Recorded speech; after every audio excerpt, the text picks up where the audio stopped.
we have a lot of things that we want to get through today. So Hi,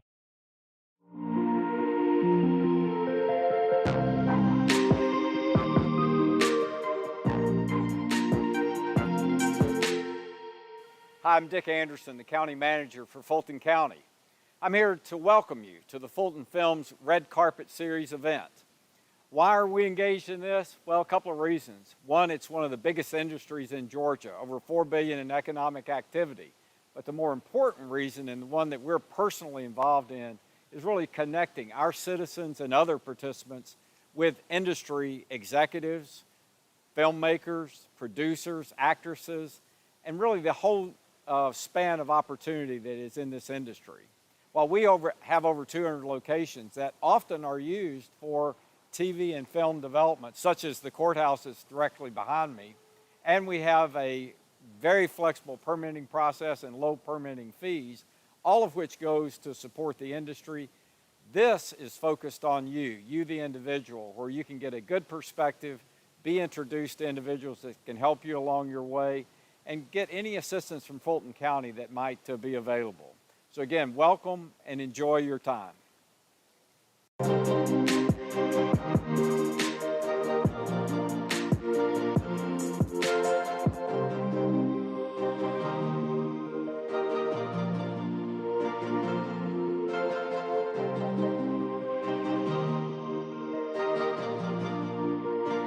Thank you. Thank you so much, Kathleen. It is a pleasure to partner with you for this Powerhouse panel. And welcome, everybody.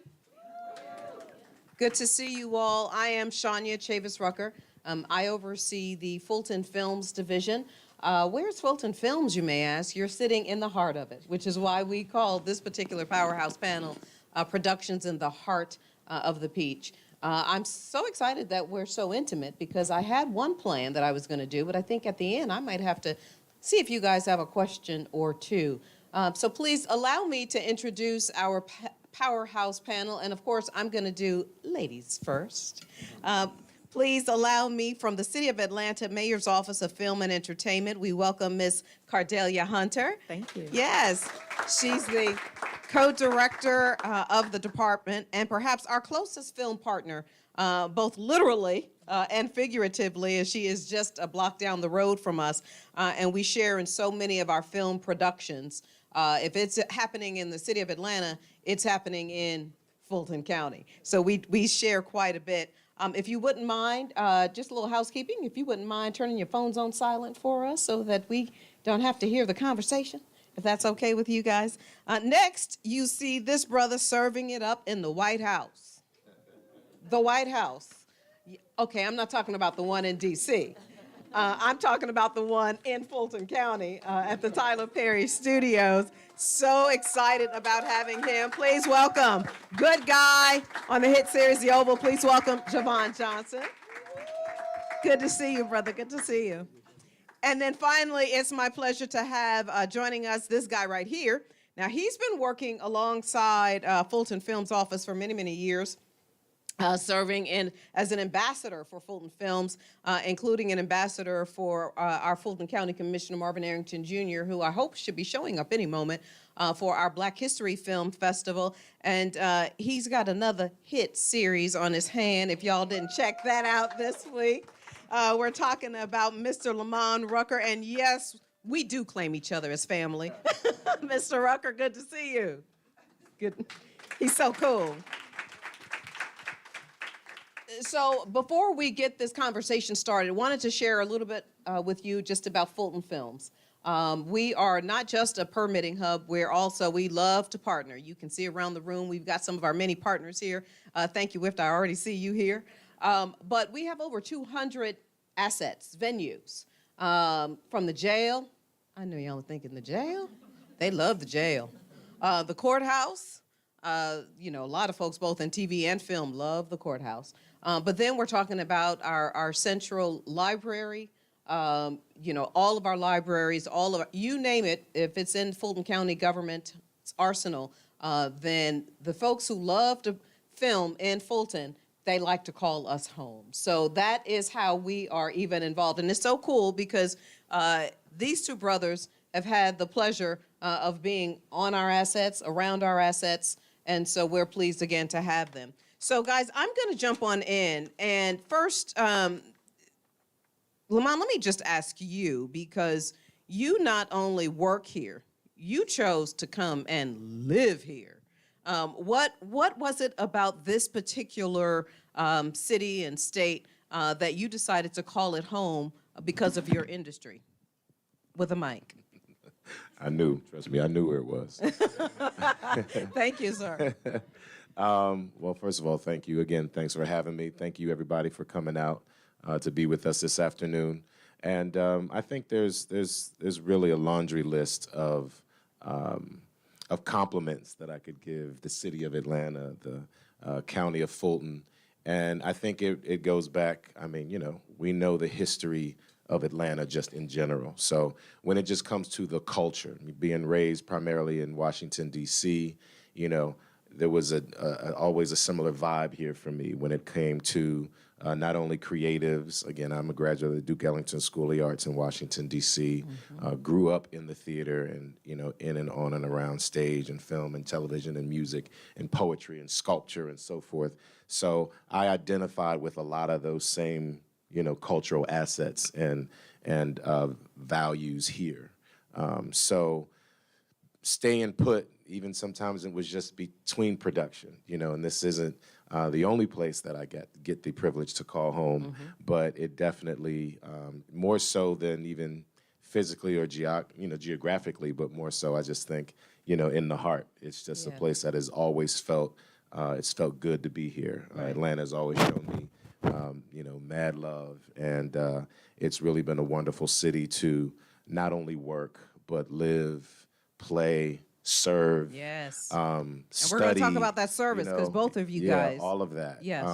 And then, you know, as you could say, as fate would have it, or again, as you all's hard work, you know, confirms, is there start to be other friends and colleagues. Yes. And now at this particular, I'll say, season of our lives, personally, professionally, and otherwise, there are also a lot of friends and peers who, you know, we did their New York thing, did their LA thing, did their, you know, whatever, and now it's kind of like, I'm over LA, you know? So, where can I still be involved, invested, and really still engaged in the industry, but yet, you know, kind of move into a different phase of my life. And at the same time, there are other very young people who are here, you know, whose families have always been here or who have relocated, or multi-generational, you know, young people, or who come here for college, you know. So there's always been a lot of different people here from different parts of the country, different parts of the world for that matter. I mean, you know, even shout out to, you know, Mayor Maynard Jackson and this airport and so many other things that you can give credit to when it comes to just the infrastructure here. There's a lot of, you know, advantage to actually being here, living here, working here, and so forth. So all of that has made it a very easy place to transition, to feel like you belong, and that you also have numerous opportunities to contribute, you know, in other ways. Yeah. So yeah, it's been a joy to kind of sit tight and not feel like soon as I wrap on production on something, I got to pack up and, you know, go all the way back across, you know, the country or shoot back up to New York. I'm like, nah, we good. I'm gonna just stay right here until, you know, until the season starts again, or until something else comes up, you know, because I haven't even really counted. I'm gonna have to sit down and really try to put a number to it, but I've probably been in just as many productions here as as it's been years that I've worked here when it starts to all average out, and that's been an incredible privilege. Well, it's been a privilege for us to watch you. And so what you guys don't know is Lamont and Javon, they go way back. You heard him mention several homes. So, John, what is it, Pittsburgh? Yeah, we go back to Pittsburgh. Yeah. But now you're finding you're calling Atlanta home practically because of all of what you've been doing here, right? Yeah, absolutely. And thank you guys for having me. It's our pleasure. Be on the panel with you guys, and you guys coming in and trusting us with our words, and hopefully we can say something that can propel you to do the best in your careers and make some connections here today. But I was one of those, people, did the LA, New York thing, Broadway. I'm a founding ensemble member of Congo Square Theater Company in Chicago, so spent years in Chicago building that theater company. Spent a year or two in LA. At some point, that suitcase gets tired after a while, those hotels, and it's like at some point I'm like, I got sick of airports. And I was like, man, this is a hustle. This is a real hustle, and it's a bit of a detachment when you always have to move constantly. You always have to move. And one of the things that was troublesome for me in my career is that I'm from South Carolina, originally, Anderson, South Carolina. You guys know that our late great Chadwick Boseman. He and I are both from the same hometown. We're really good friends. But there's no culture. There's just what we're talking about in Fulton County and what we're experiencing here in this space. This doesn't exist in Anderson, South Carolina. It's a textile automotive industry. Young black boys, we didn't talk about being artists and writers and spoken word, any of that. We talked about football, rapping, and slinging on the street. That's the block, you know what I'm saying? So that was the vernacular, right?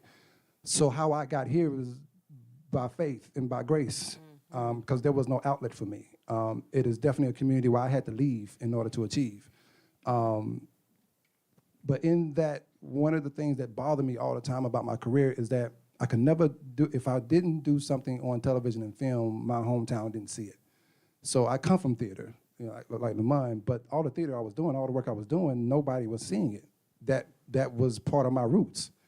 And that was devastating for me as an artist and as a young man being from the South, because I come from a family culture.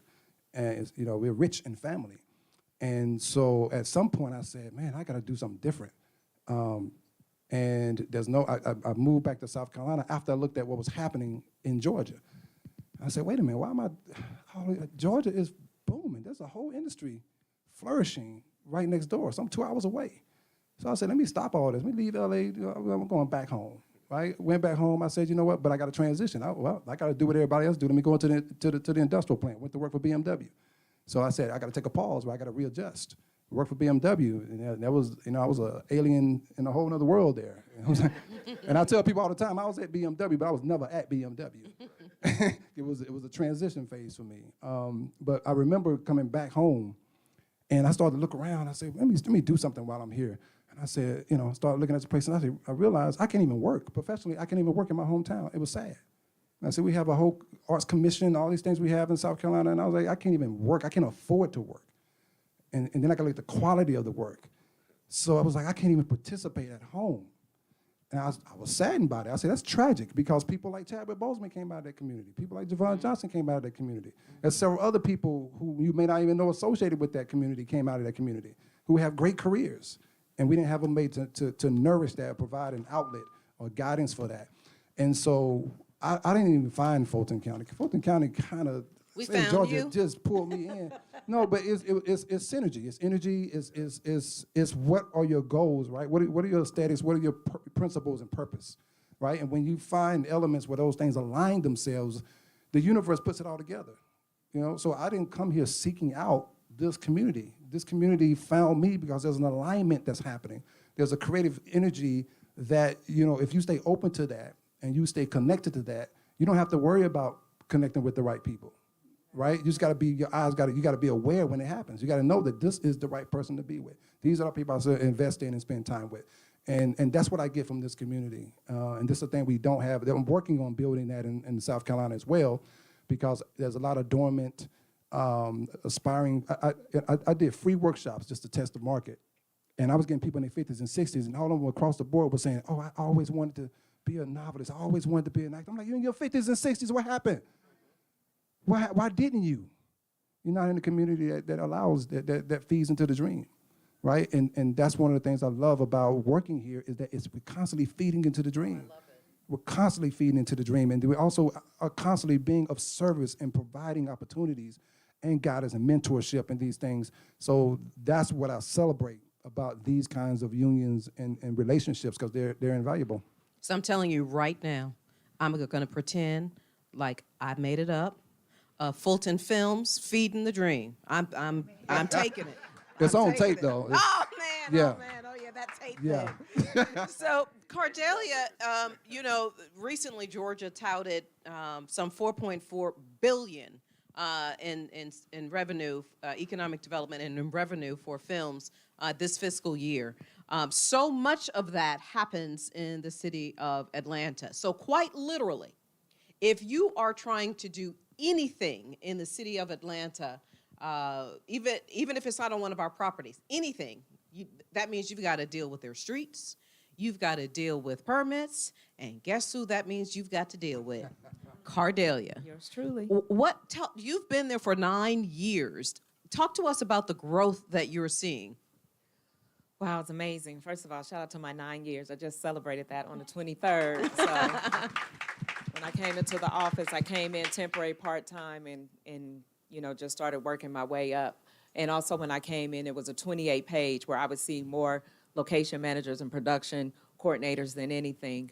And so because the scale of filming was coming so rapidly, especially with the incentive, one of the first things that we did in our office was adjusted the way we did the permitting process. And under Mayor Reed, he opened up the City of Atlanta Film and Entertainment Office, and we took it directly to the online process, which is cloud-based, because as any and everyone in here knows, creatively, you can't always put in what you need between 9 to 5. Right. Or you might have to get on a plane, or as I did, I was able to work from South Africa with it being in place. So just being able to put in that film app, with that process to be able to submit your applications online, it allowed us to be a one-stop shop where we can talk to all of our stakeholders, APD, fire, constituent services, council, CAB, Fulton, everybody in this one system. And so, just being able to, that's the first part. And then we started coming in with different, ideas and different programs to help. And we're going to talk about some of that. The reason we wanted Cardelia on the panel is because there are a number of you in the room who are aspiring filmmakers, and sometimes you're trying to figure out, I don't even know the first process of what the permitting process of, you just want to take your camera and go set up on the street, and you've got your little crew together, not knowing that there's actually a process, there's some fees, and if you go out there without the right permit, Cardelia and team will shut you all the way down. Absolutely. So yes, they're going to come get you. So let's talk a little bit. I totally was so excited, totally forgot about the video for Fulton Films. We'll get to that in a minute. Maybe we'll even wrap up with that. But you guys have both been doing some great work. You want to brag a little bit about your newest production? That would be you from like 3 days ago. That's you. Tell everybody about the Black Hamptons. Have y'all seen it? Yes. Oh, yeah. Okay. Yes. So yes, the Black Hamptons just became available on BET Plus. So it's again a co-production with Tridestin Films and Urban Books Media, and there's also now a book. Also entitled The Black Hamptons, that's available by Carl Weber, is the writer and creator. And so if there's any folks that are, avid readers, and a lot of Carl Weber fans, so you already get a vibe for what the standard and the quality of this project is as well. So this is also, again, when we talk about relationships and we talk about, to some degree, we've already hinted to the amount of time that we've spent in and out of this market, and how long Javon and I have even known each other, and what work that we've done, and even just supporting and loving and, encouraging each other is also part of it, right? But I did a film back in, actually, the end of 13, 14, called The Man in 3B, if anybody, if you are familiar with The Man in 3B. Good, seeing a lot of nods and claps, that's what's up. So that's where my partnership with Tridestin began. And now they also have, a hit series on BET already entitled The Family Business. Right. And The Man in 3B, that story and that film and that character, I originated it on film, but it came out from Carl Weber's book series. So again, similarly from book series, his partnership with Tridestin, me then coming on board as the lead and co-producer on The Man in 3B, and now, here we are 7, years later, and we're like, yo, time to do, let's knock something else out. What we doing, every year, every few months, we like, so what we doing next? So what we doing next? Trey Haley, who's the director, Trey and I have done other things together. over the years. You know, the relationship with N.D. Brown and you know, and then over the years, like I said, also with Carl. So it's just really cool that we get to just continue these relationships and continue this privilege and responsibility of quality storytelling. And I'm really proud of the Black Hamptons because it also took a lot of patience because it was kind of almost sat on for like 2-3 years. So it took a while to even happen. Again, another understanding that a lot of people aren't clear on. They think you come up with an idea today at this panel and you're supposed to be shooting in January, you know, and even that's too long for a lot of people. So it's just really understanding that this stuff takes a lot of time. Absolutely. And it's really why it's such a joyous occasion and why people are hugging and kissing and jumping up and down is not only that it finally got done, but when you're able to do it with people you love, people you respect, people you trust, people that trust, love, and respect you, and you know, you're putting out quality images and good stories, it's really important. So I think you all are really gonna love the Black Hamptons if you haven't seen it thus far. You can also you know, join across social media, Black Hamptons BET. I'm Lamont Rucker, official. But you know, please join the online community when you get a chance to see it. Right now, it's just a 4-part limited series, but that's also very important that we see the value in putting this forward in, you know, this quantity, and then we get the opportunity to go back and expand it. And as we do so, ideally, there's room for, you know, all of you in the process, you know. So, and again, we all go where the work is. So, yeah. And Javon, a lot of folks in the room have only seen the Tyler Perry Studios, right?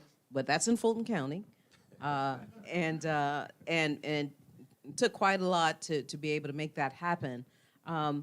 What has been your experience working there, seeing a diverse cast and crew?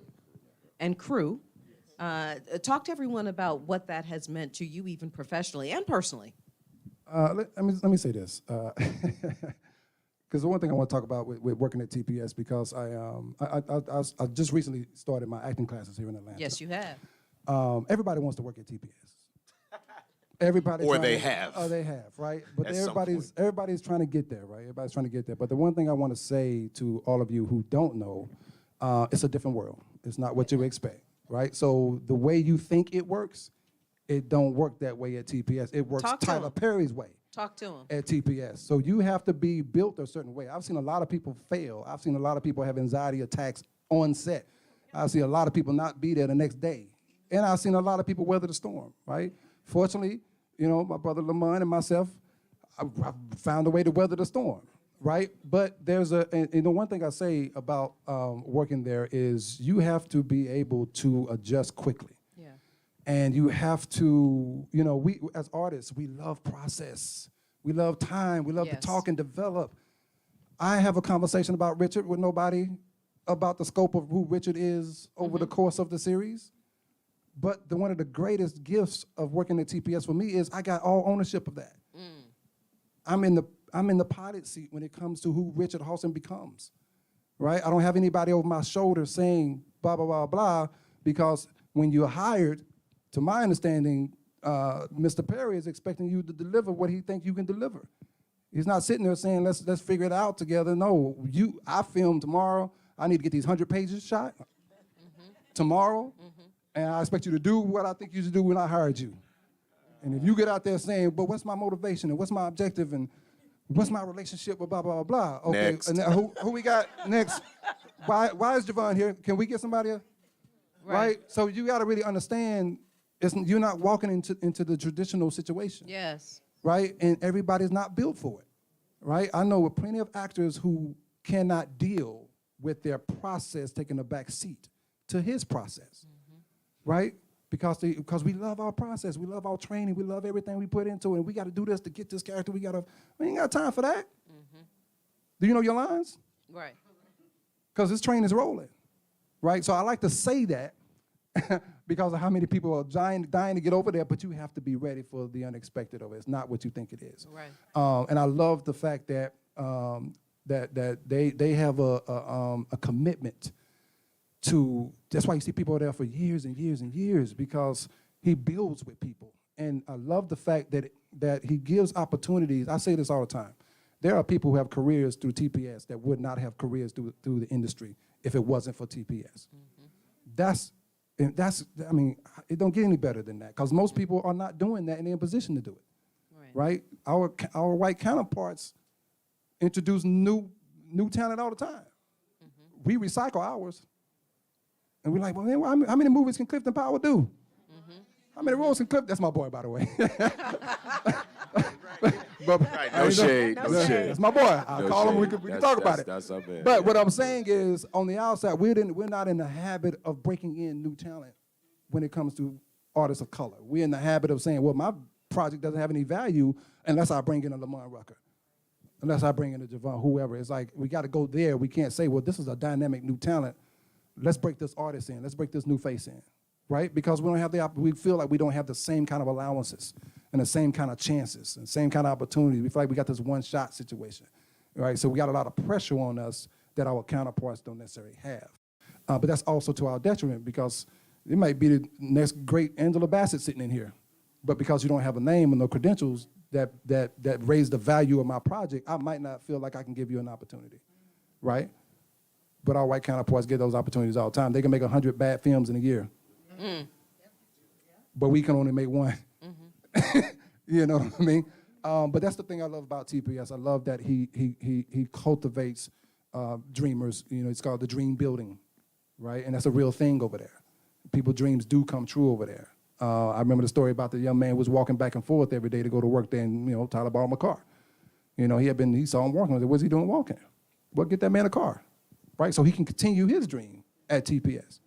You know, and I love Mr. Perry for what he did. The one thing I say about Tyler that is debatable to some people, but I say he's the most significant entertainer in my lifetime when it comes to black artists, right? Because he's done what I think a lot of others who could have done have not done. That's right. For our own people. And you know, Cardelia, folks in the room can get to us at any time, so I'm gonna share most of the love with the fellas, because you know, good and doggone well, they didn't really come in here to see me and you. I know they didn't. You know, Look, so me either. You know, so well, y'all can talk to us. You know, they didn't. What? I said me either. Yeah. She said that she didn't come to the panel to hear me or her either.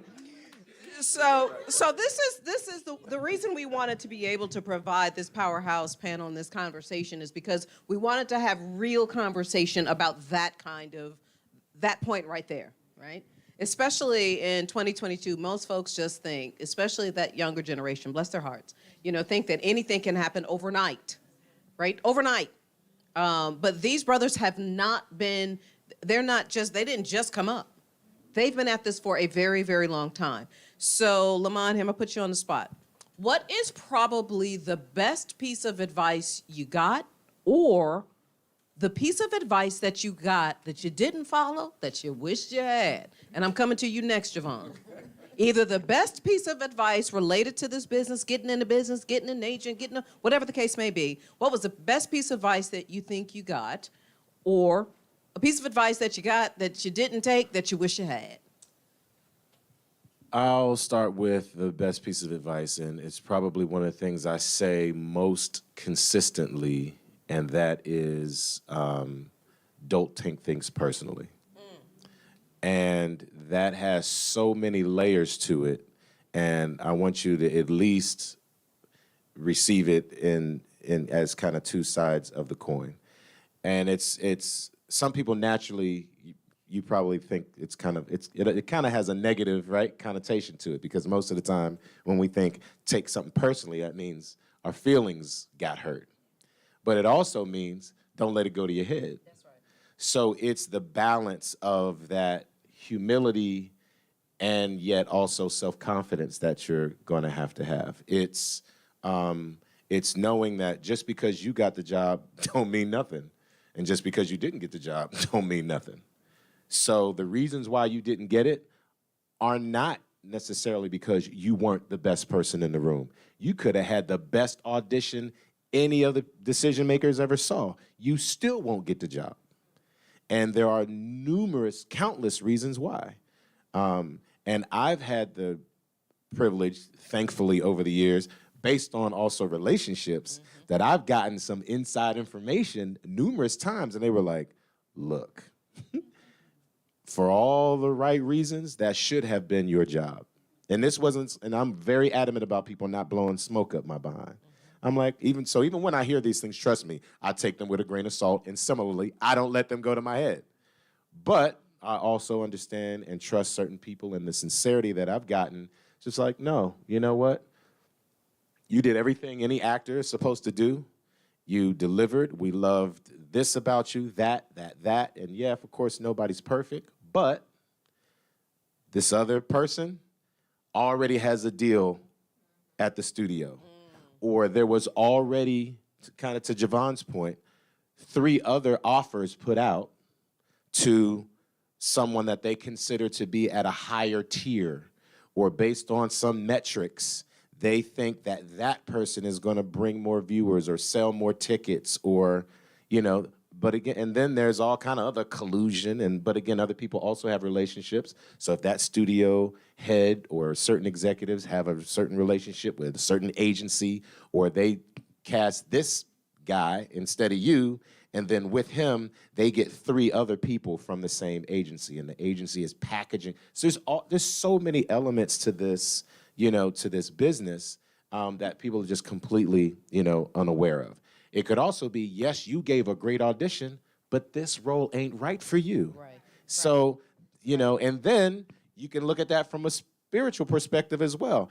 This role is right for you. You're the perfect person for it. This is the right time, but you have no idea what kind of shenanigans are going on and are going to go on with the other people in the cast, the crew, the director, the studio. You don't know that the executive producers are about to get sued or about to go to prison, and the director's a crackhead and an alcoholic, and you know, like there's so many things that you have no clue that you're actually being protected, as well as maybe sometimes even just smacked up the head a little bit to toughen up and be prepared for the fact that everything is not going to go your way.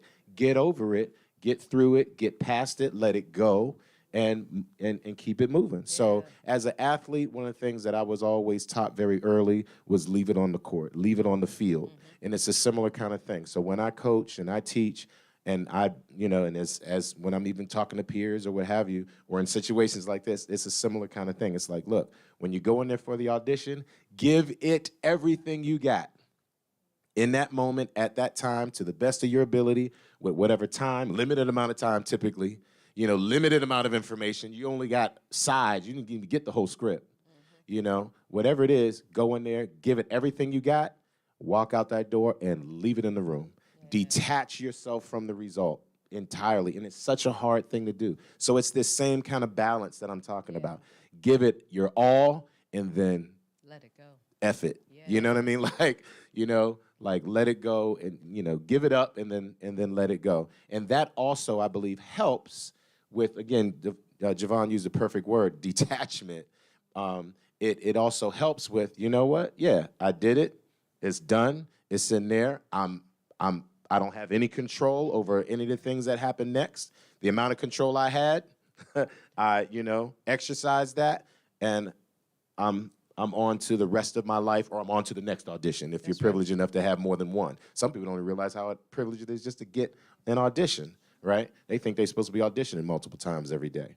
So again, that would be the number one thing that I would probably say.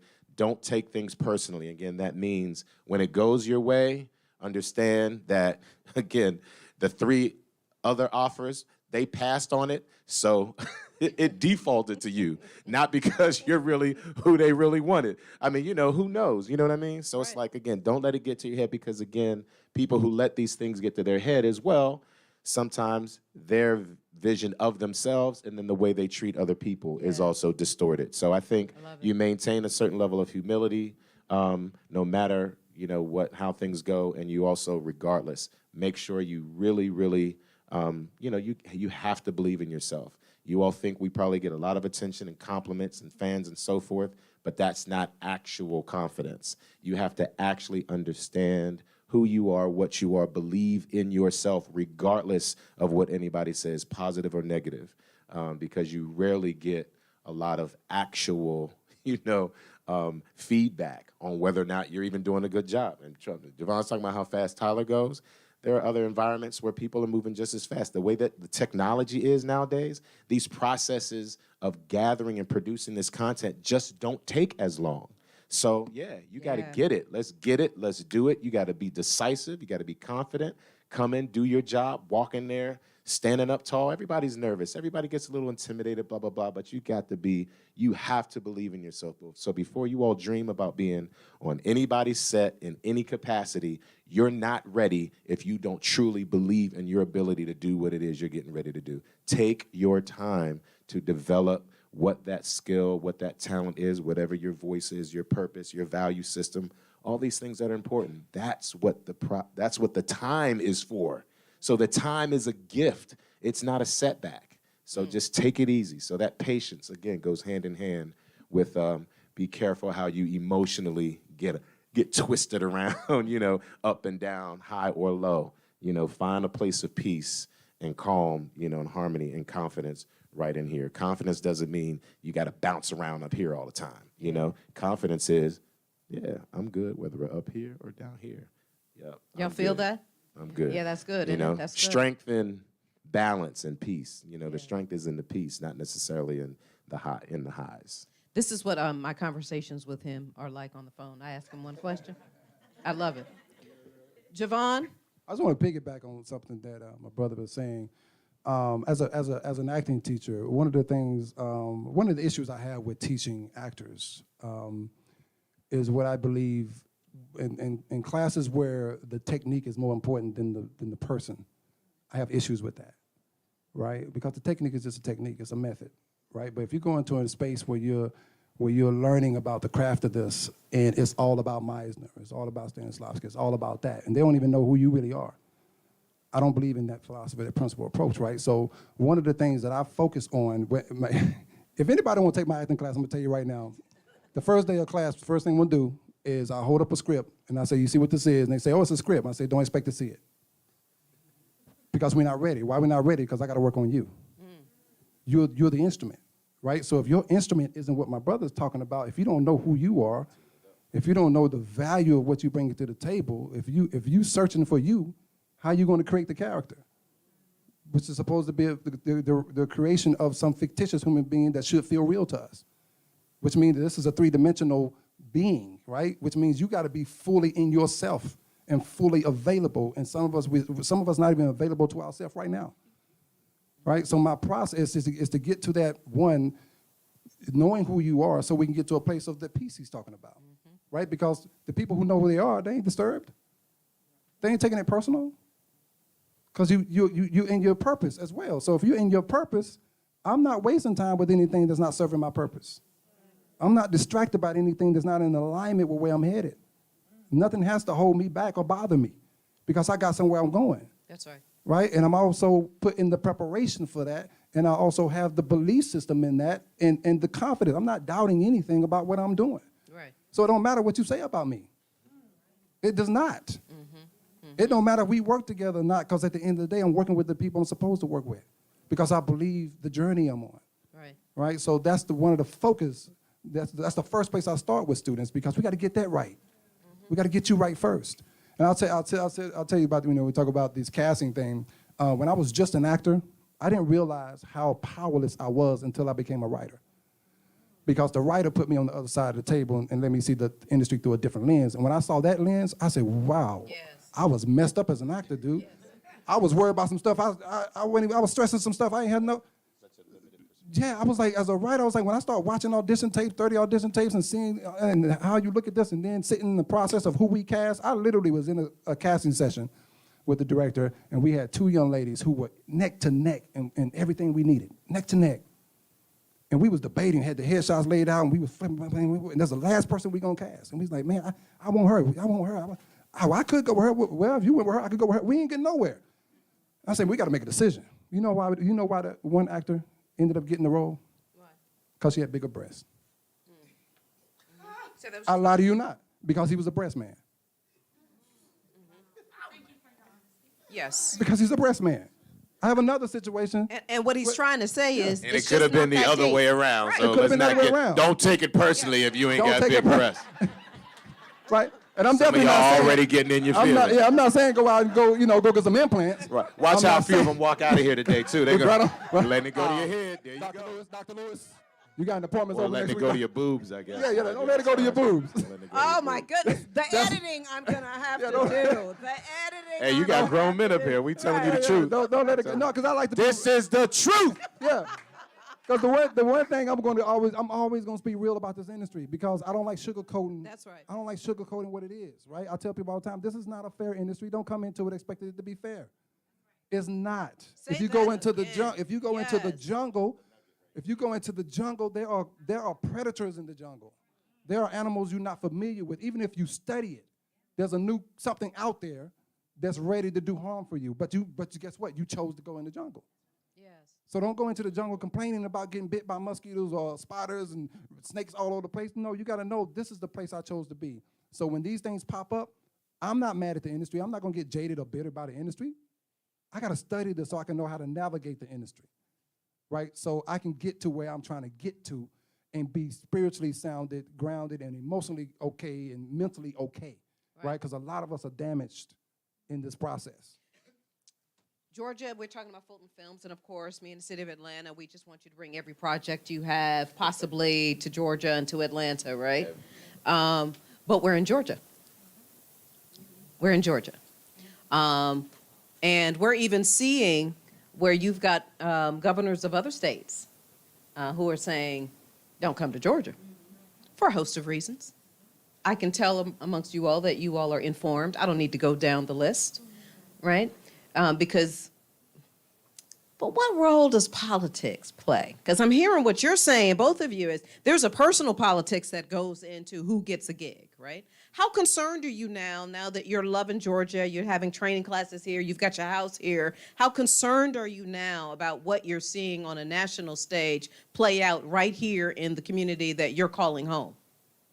I think this is another thing that I know. I know what level of consciousness Javon comes from, but this is also what I teach. And when I'm consulting, advising, or teaching, or coaching, I'm always talking about how this industry and how this lifestyle, whatever, connects to all these other elements of the world and of society. So even just the business part, which is a whole nother panel or conference in and of itself with regard to arts and entertainment. But if you're not paying attention to what's happening in the business sector or the business environment, not only on the city level, county level, but again, state level, regional level, what have you, then again, you're also disconnected from what you're actually doing. So the money, and then of course, naturally, when we talk about money, the politics are also connected to the money.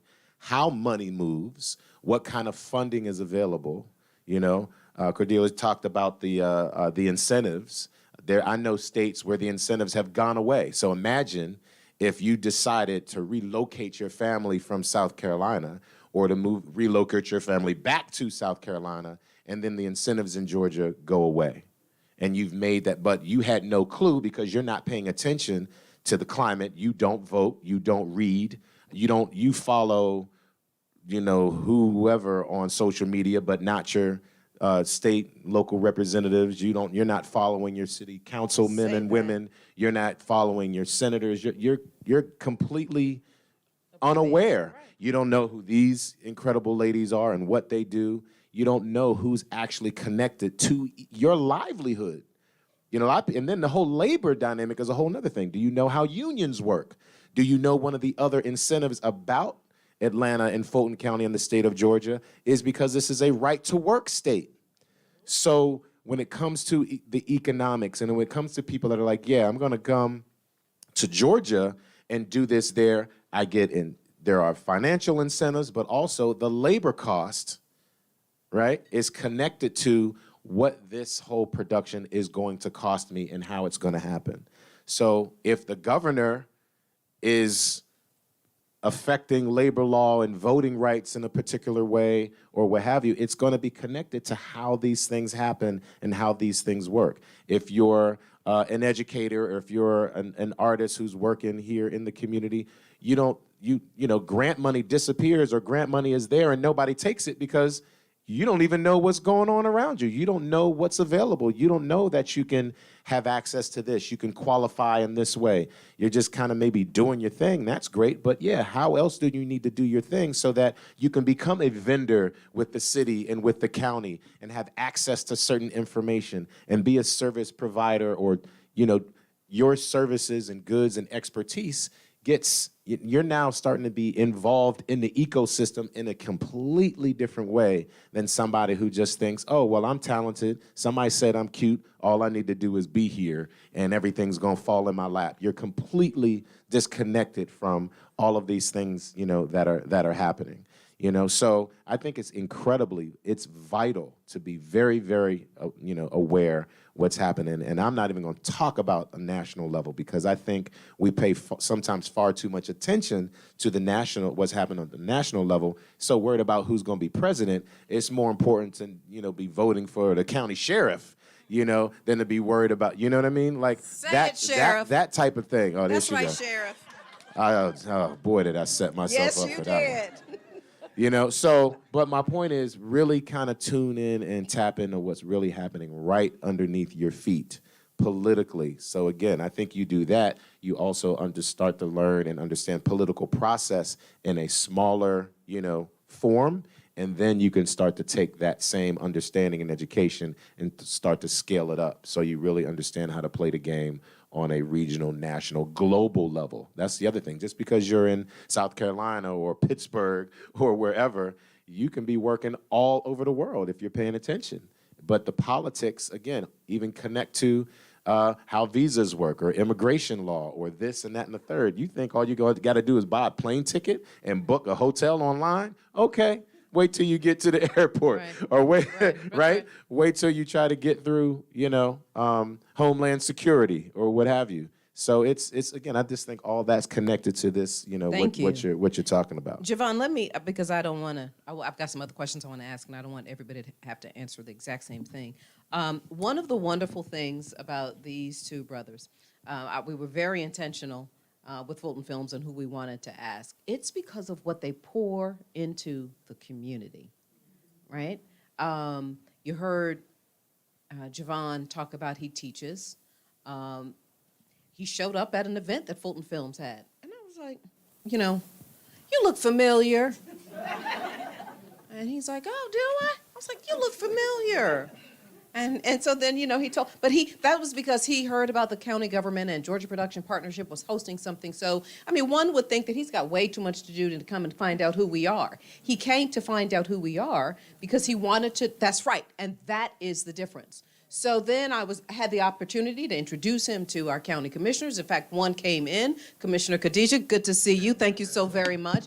Oh yeah, you should clap for her because they vote for us to have money to be able to host this kind of a thing so that you can get out of it.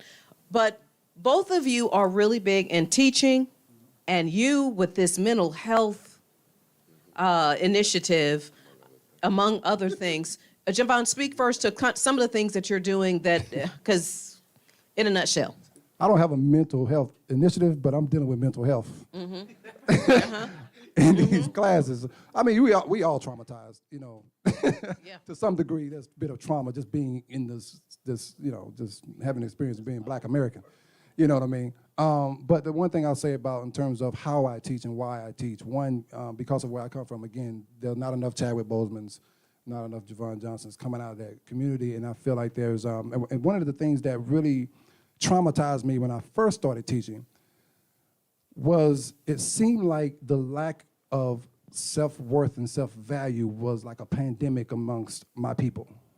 And when I started getting students across the board, all of them, they either had an overcompensation of competence for the lack of their knowledge of self-worth, or they didn't have much self-worth to begin with, and they're trying to find it. And that, I said, man, I gotta do something about that in my space, right? So a lot of that was getting past somebody telling you you was never gonna be somebody, or somebody telling you you can't do that when you were 7 years old and you 20 or 30 years old, never let that go, and then you realize you were still carrying it. It's still in your spirit, right? So a lot of my teaching is why I gotta start with the instrument, because we gotta get past, we gotta open some doors that have been closed down. I tell my students all the time, it's very easy to lie to ourselves, right? Because I get students all the time who say a bad relationship and they say, oh, I'm over it. I don't care if he got hit by a train tomorrow, forget him. And I say, well, the fact that you're saying what you're saying right now tells me you're not over it. You're still carrying that, right? So let's deal with that. So, because why? Because there's a character you're going to play that's going to need that pain that you're lying to yourself about, saying you don't have anymore. But guess what? It's going to show up when you get married 15 years from now, and then you with your new husband, everything's going good till you say the wrong thing, and all of a sudden he's like, what just happened?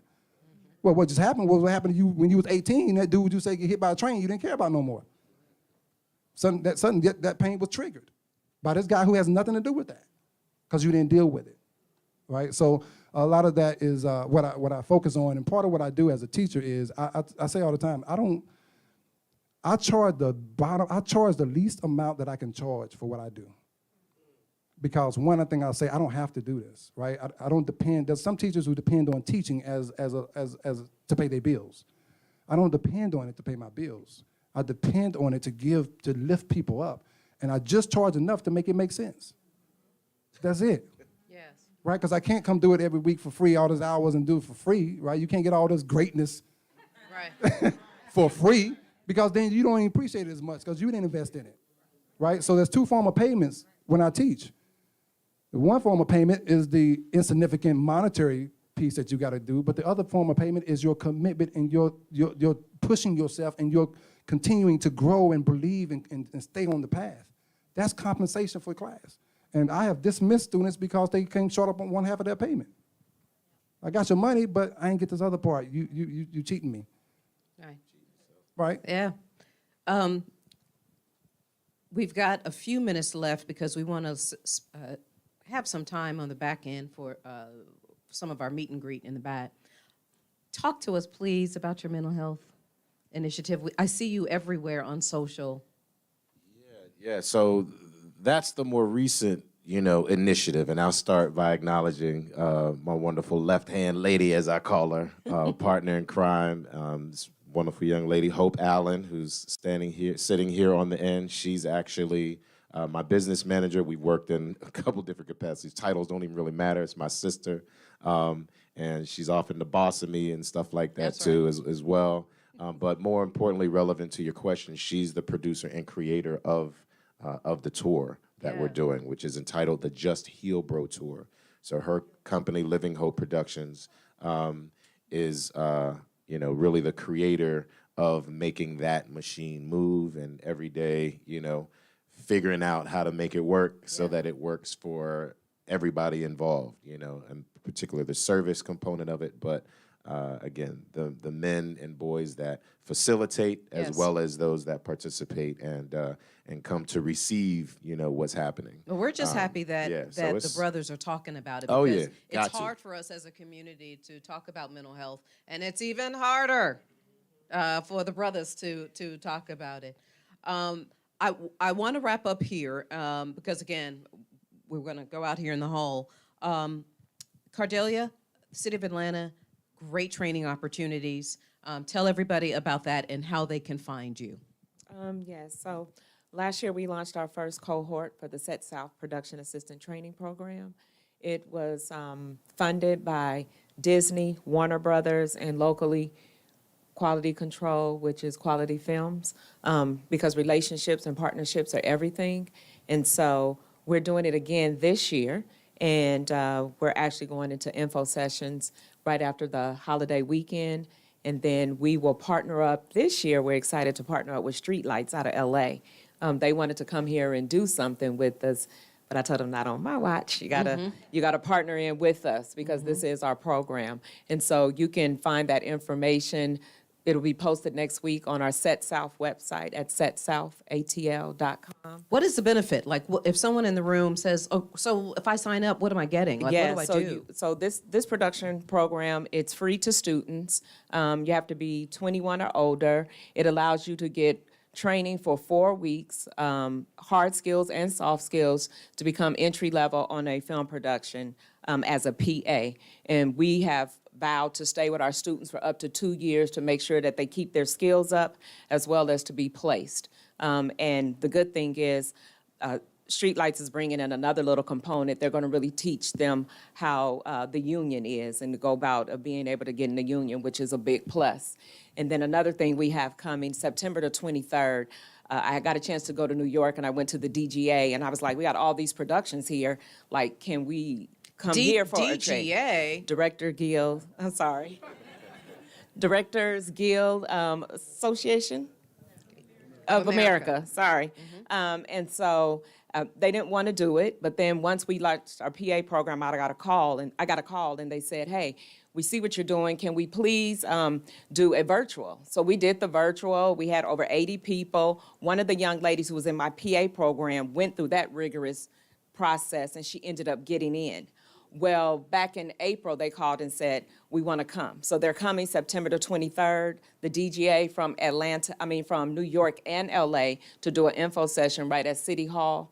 So if you follow us on our social media at ATL Film, then you'll get that information.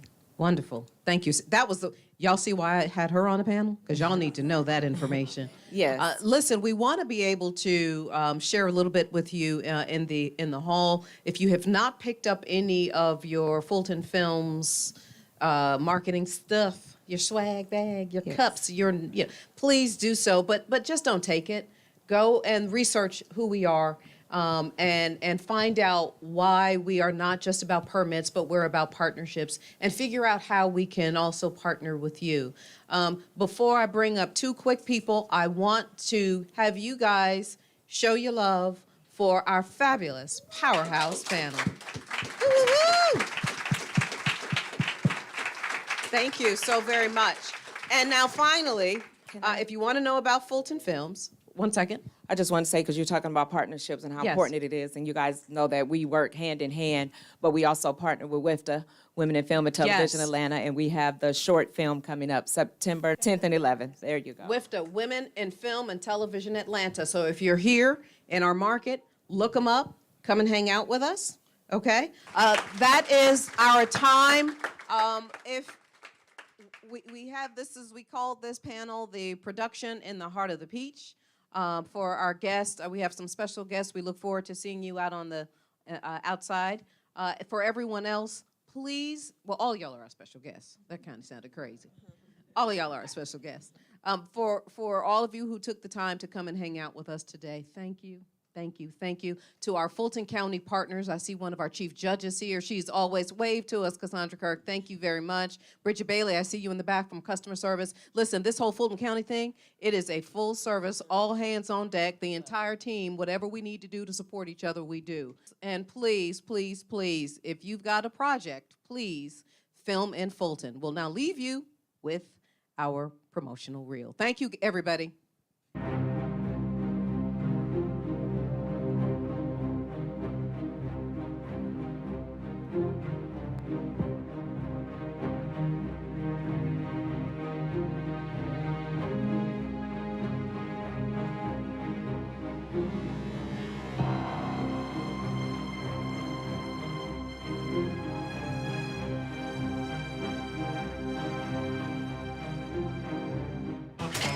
What happened to Bad Boys for Life? It's time we be good men. It's Bad Boys for Life. You're a national hero now. Thank you, sir. But I was just doing my job. They came for everybody. All police. Obviously. Whatever it takes.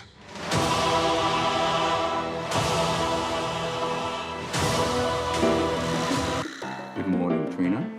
Good morning, Captain Whitaker. Here's your manifest with 102 souls on board. Let's get them tucked in. Niagara Falls detectives are investigating a brutal attack on a local woman and her 12-year-old daughter. Eddie, the way I see it, we can do whatever. This is our world. This is our home.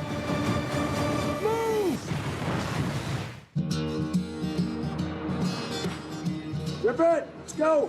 I love you, Chris Griffin. Arrest and sympathy marches. I'm very aware of that, Mr. Hoover. What I do know is he's nonviolent.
Welcome to the Fulton Films Red Carpet Film and TV series, A Hybrid Experience.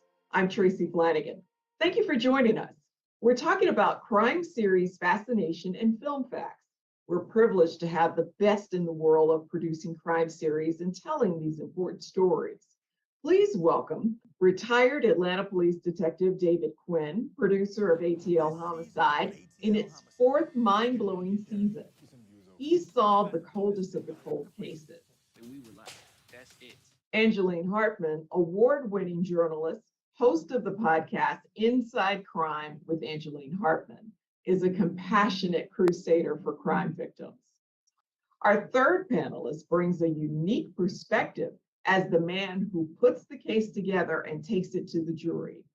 With a record of winning 98% of his cases over 25 years as a prosecutor, Clint Rucker has tried some of the highest profile cases in Fulton County. Welcome, panelists. One of the things that just amazes me is Atlanta seems to be one of the best places for these shows. There's just a fascination with Atlanta and the Fulton County cases. What do you think about that? Why is that? I just think Atlanta, while it's a huge metropolitan city, it's still got a small town feel. I mean, it's the only city you can go into, go to dinner, and run into 4 or 5 people that you know. I mean, that doesn't happen in Philly or New York. I mean, this place, while it's big, it's small, and people, they know the stories by watching the news, and it just made sense when true crime just took off, that they, see the behind the scenes of what happened in these stories they see depicted on the news. Atlanta is just that place, and I think that, true crime found its true home here. I think Fulton County is a really interesting place for crime shows because it offers a variety of things, a variety of people, a variety of stories. I mean, stories that go back from a long time ago to stories that are happening now. And, Fulton County, Atlanta is evolving every year. And it's just unique when we're talking about the United States. So it's interesting to everybody. The cases are complex. They deal with the things that people who like to watch television find very interesting. There's always a mix of money and sometimes sex, sometimes race, sometimes politics, and sometimes the cases involve very interesting motives. And so I think that when you put all of that together, I think that makes for very interesting storytelling. Tell us, what is the premise of The Real Murders of Atlanta? Right. So the premise of the show is to cover murders that occur here in the Metro Atlanta area. And so the show seeks to cover these cases in a way that involves actual participants for that particular case. And so they will go out and they will find former prosecutors, find former investigators, find family members, and ask them to come on camera to tell their story or their perspective about what happened during that case. And I really appreciate being able to participate. You know, the season that one that just ended, they covered several of the cases that I actually prosecuted. And so I was able to kind of come on and share my perspective and give a lot of the backstory, the behind the scenes, the information that's not generally known to the public about what surrounded the case. So James Sullivan was able to make his wealth by inheriting a very, very profitable liquor distributorship. Sullivan sold that business for between $5 and $7 million. Alita graduated from Spelman, took a job working in a boutique, and that's where she met James. Fundamentally, it's because we're all connected as human beings in some form or fashion. And I think stories like this, they provide fodder for great stories. And so, you know, you've got, you know, a person that you might not know, but you get to learn about that person's life. And then there's something very tragic that happens to that person. And then, you know, you get caught up in, okay, well, who could have done something like this? And then you get to follow along the investigation and start to put the pieces of the puzzle together. And all of a sudden you start to see a picture.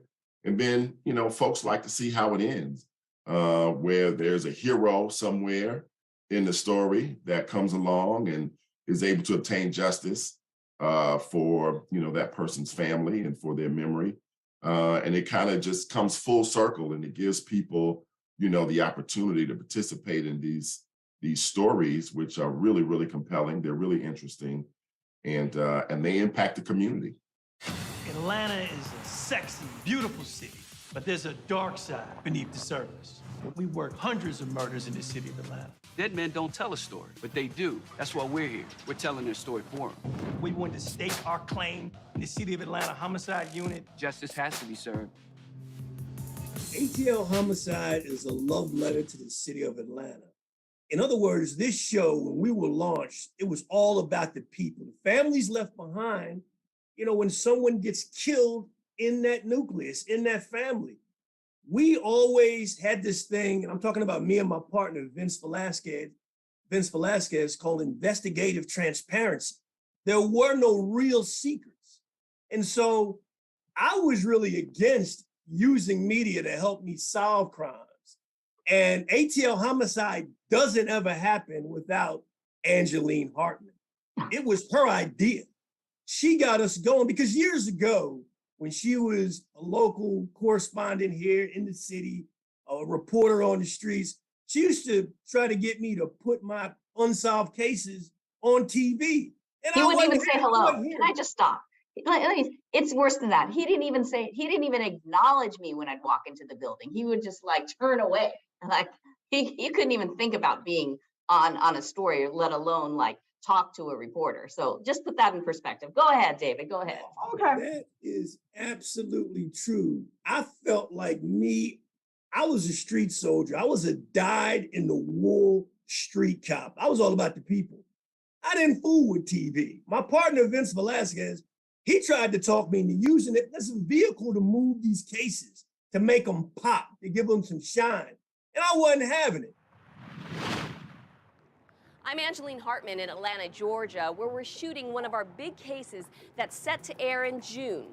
This is the former Big Buy supermarket where Officer Alfred Johnson was killed more than 30 years ago. Detective Vince Velasquez is the lead detective on this case now, and so after 30 years, just think that it can be solved. Well, you know, we've solved cases older than 30 years old, and we're hopeful that no matter how old this case is, it's near and dear to our hearts because this is one of our own. Just a brief synopsis. What happened that night? He was basically here working an extra job. He was. 2 armed men come to the store, one wearing a mask, one without, one with a sawed-off shotgun and one with a pistol. The guy with the shotgun goes right up to Officer Johnson, tells him, you know what this is. Officer Johnson fought for that weapon, tried to take that weapon from that person, and he was shot. Angeline used to come to my cubicle whenever she was in the building, an old headquarters, and I would shun the idea. I don't even think you knew my name. I don't think you. I don't think I knew your name. No, Like, you here she didn't. goes. People think like we were friends from Atlanta. I didn't know him in Atlanta. No. It comes later, but go ahead. But I was friends with his partner, Vince. I will say I was the first person to put Vince on television in Atlanta way back when he was starting out as a detective. And he was open to media. And so it just lined up that way. So it's a very funny contrast where by this time, Vince, had been on our television station many times and was starting to learn how to navigate the media. While this one, his partner over here, couldn't get away from it. Could not be farther. So the Fulton County DA's office had a nickname for me and Vince because Vince was using media. He got the nickname Hollywood, and then they called me Hollyhood because I was always in them streets. And it stuck. Everybody knew it even before we got a show. And Angelina's the one. She's the catalyst for me even being in front of a television camera doing anything. And it just mushroomed into this love letter to the city of Atlanta called ATL Homicide. It's Atlanta's show. And your take on that, Angeline? Well, that's the short version of what really happened, but it's accurate. He is right. ATL Homicide, I always thought there was a story to do in Atlanta where we could do it differently and tell it from their perspectives. You would see these other crime shows happening outside of Georgia, and there were other detectives and other, just different perspectives. And I thought it's not even close to what we could do with their personalities and their personalities together, and then the city of Atlanta and the stories they tell and their connection to the community and how they were unique as detectives. So there was all that wrapped up in my mind. But just to finish that story, so when I left Atlanta, I went to America's Most Wanted. And it wasn't, when I mentioned earlier that David didn't talk to me until I left Atlanta. Fast forward to when I go to America's Most Wanted, he has a case and we eventually do that case. That took a while to do that. So this is when he first opens up. And back then, we could talk an hour about just that case. But that case, I remember thinking back then, there's something to do here in the future with him, whether it's a year from now or 10 years from now, 20 years from now, but there's a future show. And my friend, a producer also at America's Most Wanted, we had talked about that. And fast forward, I hear David's retiring and I call him up and I say, hey, have this idea. What do you think? Like, now you're actually retiring. Can we actually make this television show? At the time, we didn't know it was going to be ATL Homicide. There were a lot of working titles, but that's how it was born, because we did move forward with it. And it's just amazing to see how an idea like that can actually become reality. And it's because, they hung with it, because here's two guys. They had experience in television, but it was totally, when you work behind the scenes in TV, you realize how much work it is and how many no's there are as you are, climbing to get that one yes. So it was quite a journey. I was one of those people behind the yellow tape, trying to get just any kind of sound bite, any kind of little nugget about the story. And, we couldn't get anything from you. And I get that. But now you're letting people inside the tape through the program. So when you talk about that. So that we came up with this terminology, investigative transparency. In other words, when I first came to Homicide in the year 2000, I meet Vince. We decided that we were going to open arms and, shepherd these families through these tragedies. And the best way you do that is you give them your cell phone number. Now, this was the year 2000. Remember when, talking on the cell phone cost money. And so cops would not give their cell phone number. They would give their desk phone number. So every day you arrive at your office at Homicide, it'd be a blinking light because the family didn't have access. But when you give the mama, the auntie, the grandmama, whoever raised this poor victim, They've got access to your cell phone. They don't call you all the time. You've established that trust. They have a way to get to you when they need you. And it's part of the healing, in my estimation, because they feel like they're a part of it. I mean, sometimes people can help you in homicide investigations involving their loved ones with just the nuance. They don't even know they're helping. And so we opened up those living rooms and we dropped anchor and we planted flags in those living rooms. And that's where the love came from the community. People were asking us after a couple of years, why do people tell you guys everything that's going on? Because, you know, this was in the beginning. There weren't any phone records. There was no real DNA. It was in its infancy. It was all about shoe leather and trust. And the people in the street had to trust you if you're going to make any kind of inroads out there. Can I say one thing about Angeline? Just this, I have to say this. So when I take my training wheels off and I trust Angeline for the first time, she's not even in the city like she talked about. She's now national. She's at America's Most Wanted. The case that she decided to showcase became the case of my career. It was one murder that she depicted on America's Most Wanted. It turned into solving 7 other murders off that one case involving the same crew. Wow. And I'm writing a book about that because that changed my life. When I first dipped my toe in and allowed this sister Angeline to help me out, it changed the whole trajectory of my career. And it really got me comfortable with the camera because I was allowed to be me. As ghetto as I am, as street as I am, I just didn't think that would translate on TV. You know, I know ghetto is an old word, but that's just where I come from. And I was a man of the people. I didn't know that was going to cross over. But Angeline said, just be you. And that's exactly what TV One said. Now, mind you, we got turned down by a bunch of other doors of some of these bigger networks with true crime already part of their footprint. TV One allowed me and Vince to be ourselves. 2 minorities, a Puerto Rican and a Black, had never been done before on the same show. It was beautiful. Wow. It's a beautiful thing.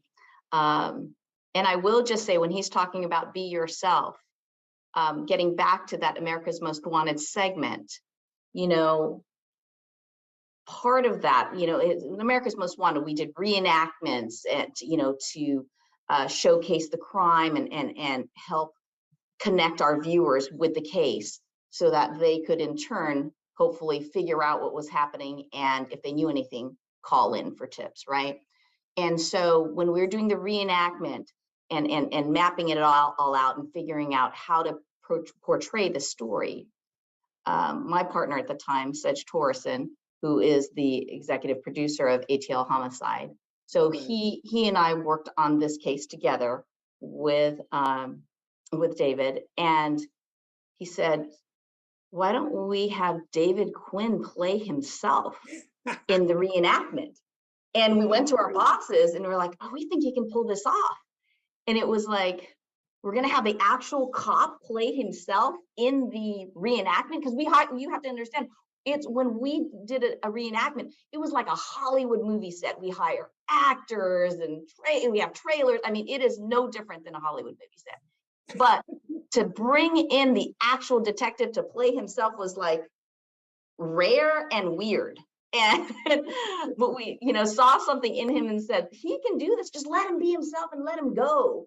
And that's what happened. And so this ATL Homicide is almost like just a natural follow through from that first America's Most Wanted story. I was blown away by that. I couldn't believe it. And we didn't tell the other actors I was the real guy until maybe day 2 of the shoot. They thought I was like, who's this guy coming in from Atlanta to play the main guy? And they said, why does he never take the prop gun off? He walks around with it to the bathroom, to the eat at the commissary and everything. I said, this is a real gun. I'm the real guy. Not a prop gun. It was crazy. It was bananas. Not a prop detective. I wouldn't do the scripts. I said, well, I know the story. Just, you know, have the lead actor, you know, the other guy across from me talking to me most, let him just know, and then the rest of them can be in the dark. It was unbelievable. It was the most exciting 3 days of, at that time, my young life. It was amazing. Wow. It was a fun show, very fun show. And we did a lot of America's Most Wanted shoots in Fulton County, in the city of Atlanta, because number one, because there was so much to showcase there. But once I left, Channel 5 here and went to America's Most Wanted, I was assigned to a I was assigned to Georgia, Florida, North Carolina, and South Carolina as a producer. In other words, I would watch this region to figure out what are the cases that need the help, where that we can profile these fugitives. And so with that direct tie, I'm from Atlanta, I lived in Atlanta for all these years, and I had these obvious connections. It just elevated Atlanta even more. And so you were seeing Atlanta on America's Most Wanted like every week. So it was really nice. Well, David, let me ask you this. Okay, you were close to the idea from the jump. When you eventually decided to do this, I have to wonder if you knew then what you know now about how it could help your cases, what would be your perspective? What would you tell yourself?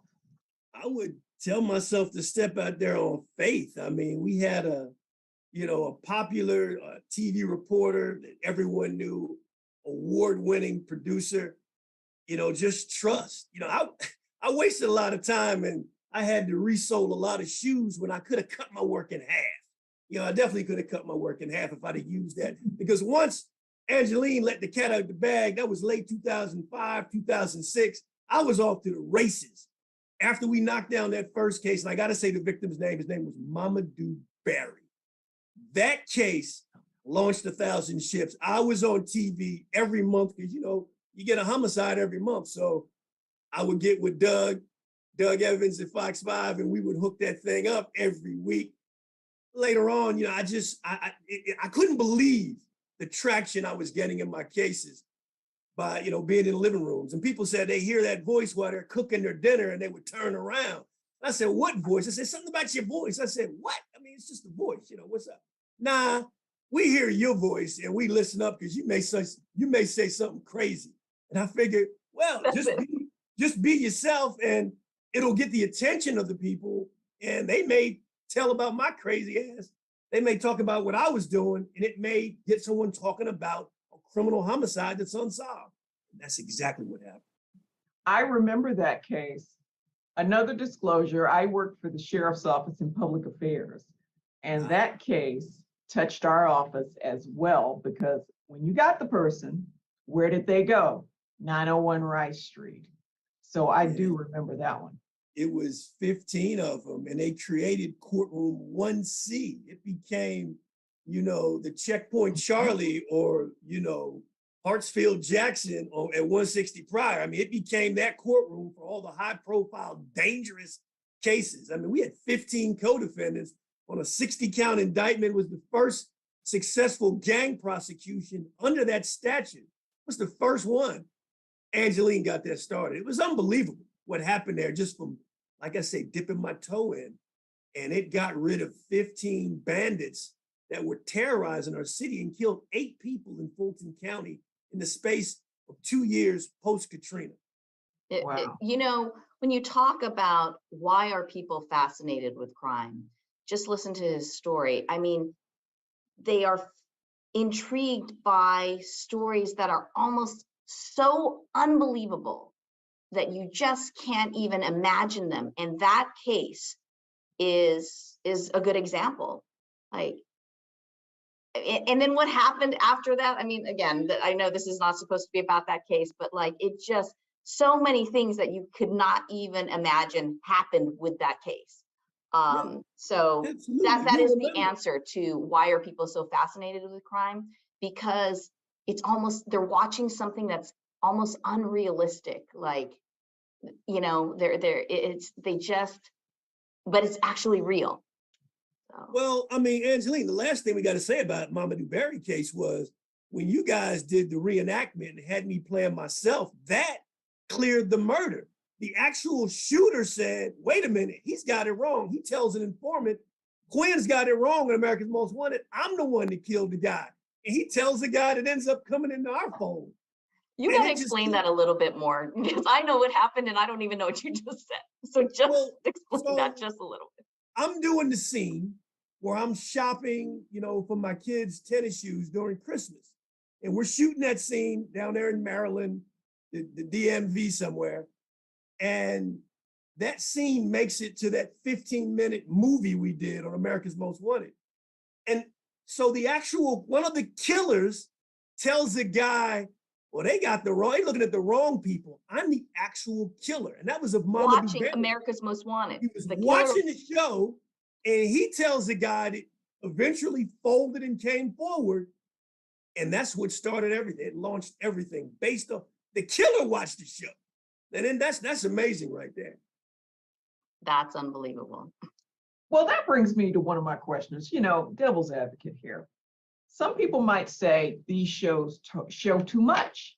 Maybe criminals learn too much seeing these shows. What do you think about that?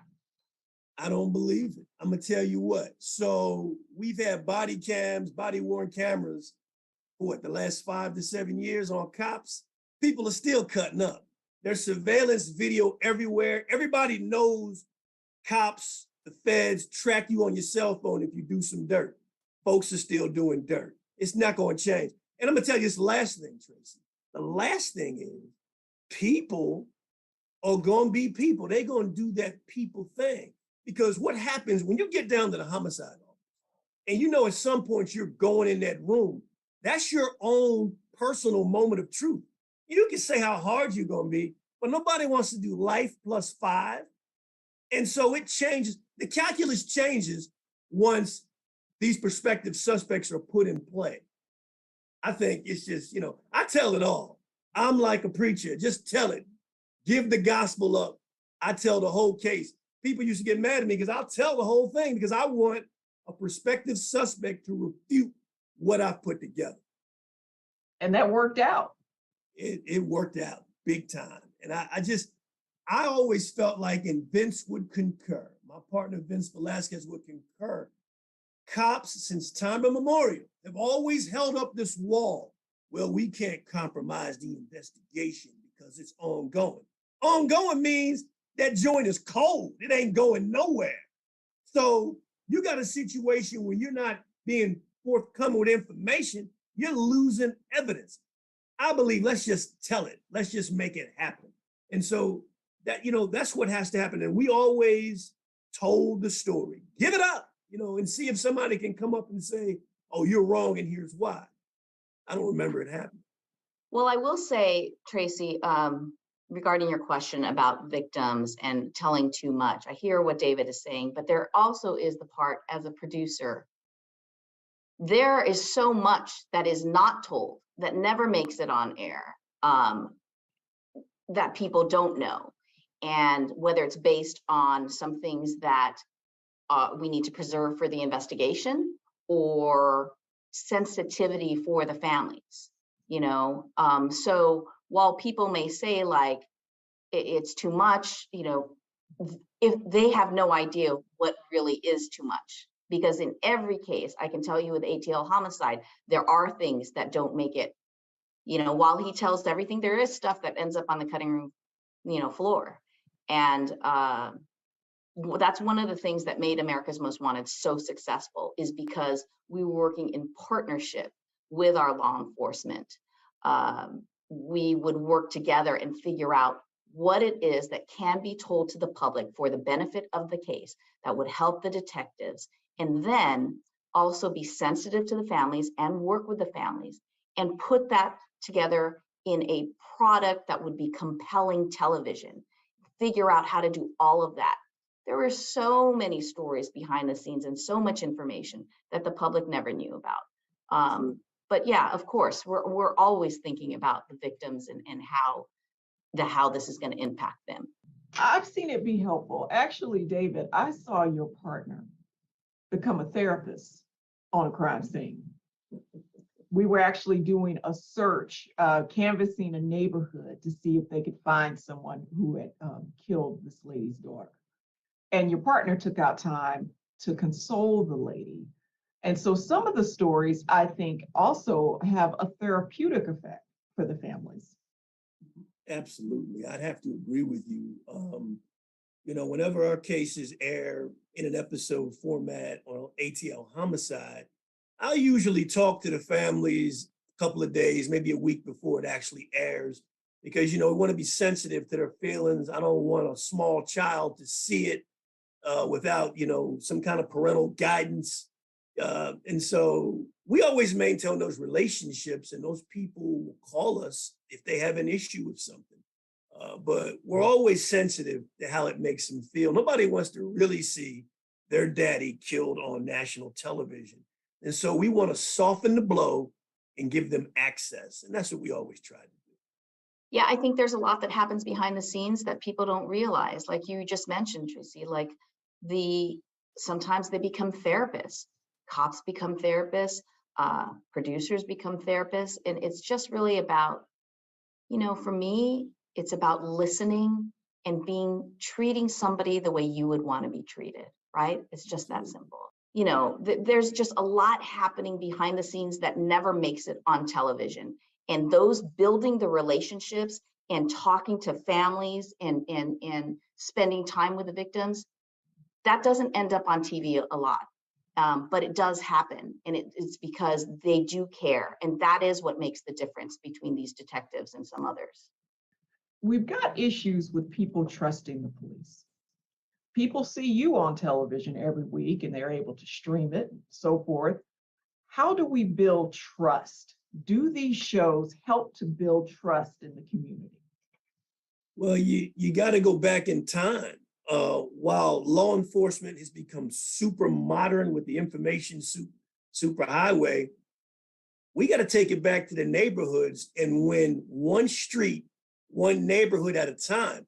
And see, people in the street, people whose families become victims of crimes by the losing of a loved one, they can tell when you're real or not. You got to be in those neighborhoods before that tape goes up, whether it is buying a newspaper or a bottle of water. You got to be out there, because that's how you build the trust. If you only show up when the tape is hanging up, wrapped around, Chevys and Cadillacs in the middle of the street, they don't trust you. I just never was afraid to be out there in the streets. We have to serve our public. They come first, they're the taxpayers. And I think that we got to take a page out of the old school cop and get back to the beat, whether you're in a suit or whether you're in a uniform.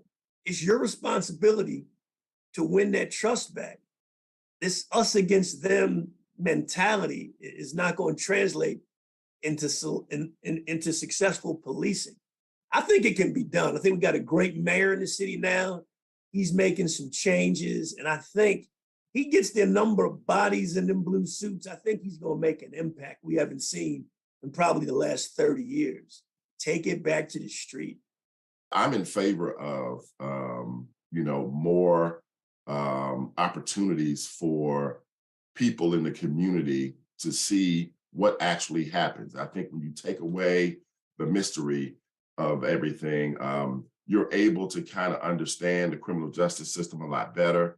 In The Wizard of Oz, everyone wants to see what's behind the curtain. And I think that, once you give regular citizens who don't really understand the nuances of the criminal justice system the opportunity to see it at work with their own two eyes, not what they've been told by some reporters or not what they've read in the newspaper, days later, but it's what's actually going on, the way it happens. I think that it's very, very important.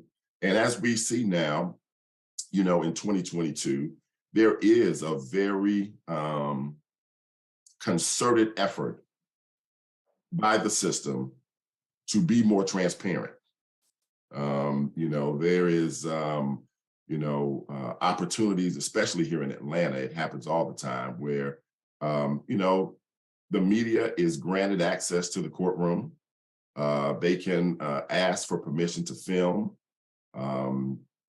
10 times out of 10 times, I've never known a judge to deny the media the opportunity to be present and to report. And so I think when people get a chance to see with their own two eyes what happens, I think it's helpful for them.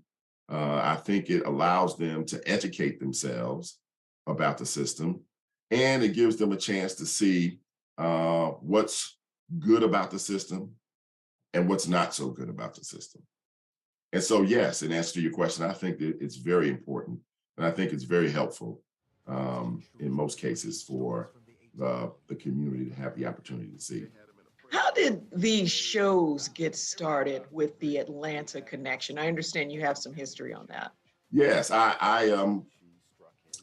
fortunately for me, I remember the time when the very first television show got started covering these kinds of cases. And so I started my career out with a trial partner in the Fulton County DA's office, who's gone on to some very famous recognition nationwide, and her name is Nancy Grace.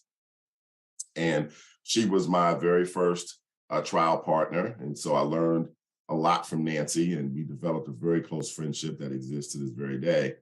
And I was actually in her office when she got a phone call from Stephen Braille, who was the creator of what came to be known as Court TV. And so Court TV was really one of the very first television shows that had as its premise to follow criminal court cases. And so Nancy was a part of the development of Court TV. She got it that way by being a guest commentator for CNN talking about the O.J. Simpson trial. And she was such a strong advocate for the prosecution side of the case that the viewership was going through the roof. She was a person who had a real spunky attitude. She wasn't afraid to take on other experts who would comment and criticize about the prosecution's case. She was very pro-victim, and she was from the South. And she had that traditional Southern look, that traditional Southern way of speaking. And I think that as people across the country started to notice her popularity grew. And so at the conclusion of the O.J. Simpson trial, I was actually sitting in her office when she got the phone call, offering her an opportunity to join in a criminal court show that would be called Cochran and Grace. Johnny Cochran would present the pro-defense part of the perspective of a case. Nancy would give the pro-prosecution part of the perspective of the case. They would bring on some of the participants in the case, like detectives or investigators or lawyers for a particular case. And the entire show would be a bantering back and forth where they would discuss the merits of a really high-profile criminal case that took place somewhere in the country. And that lasted for about a year, maybe 2 years, if my memory serves me right. And then Johnny Cochran went on to some very high-profile clients like Michael Jackson and Sean Puff Daddy Combs, and some other really high-profile criminal defendants that he represented, really until his untimely passing. Nancy then spun off into the development of her own show, which then led to Court TV, and then which spawned a lot of other kinds of shows just like that. And so I remember when all of that started.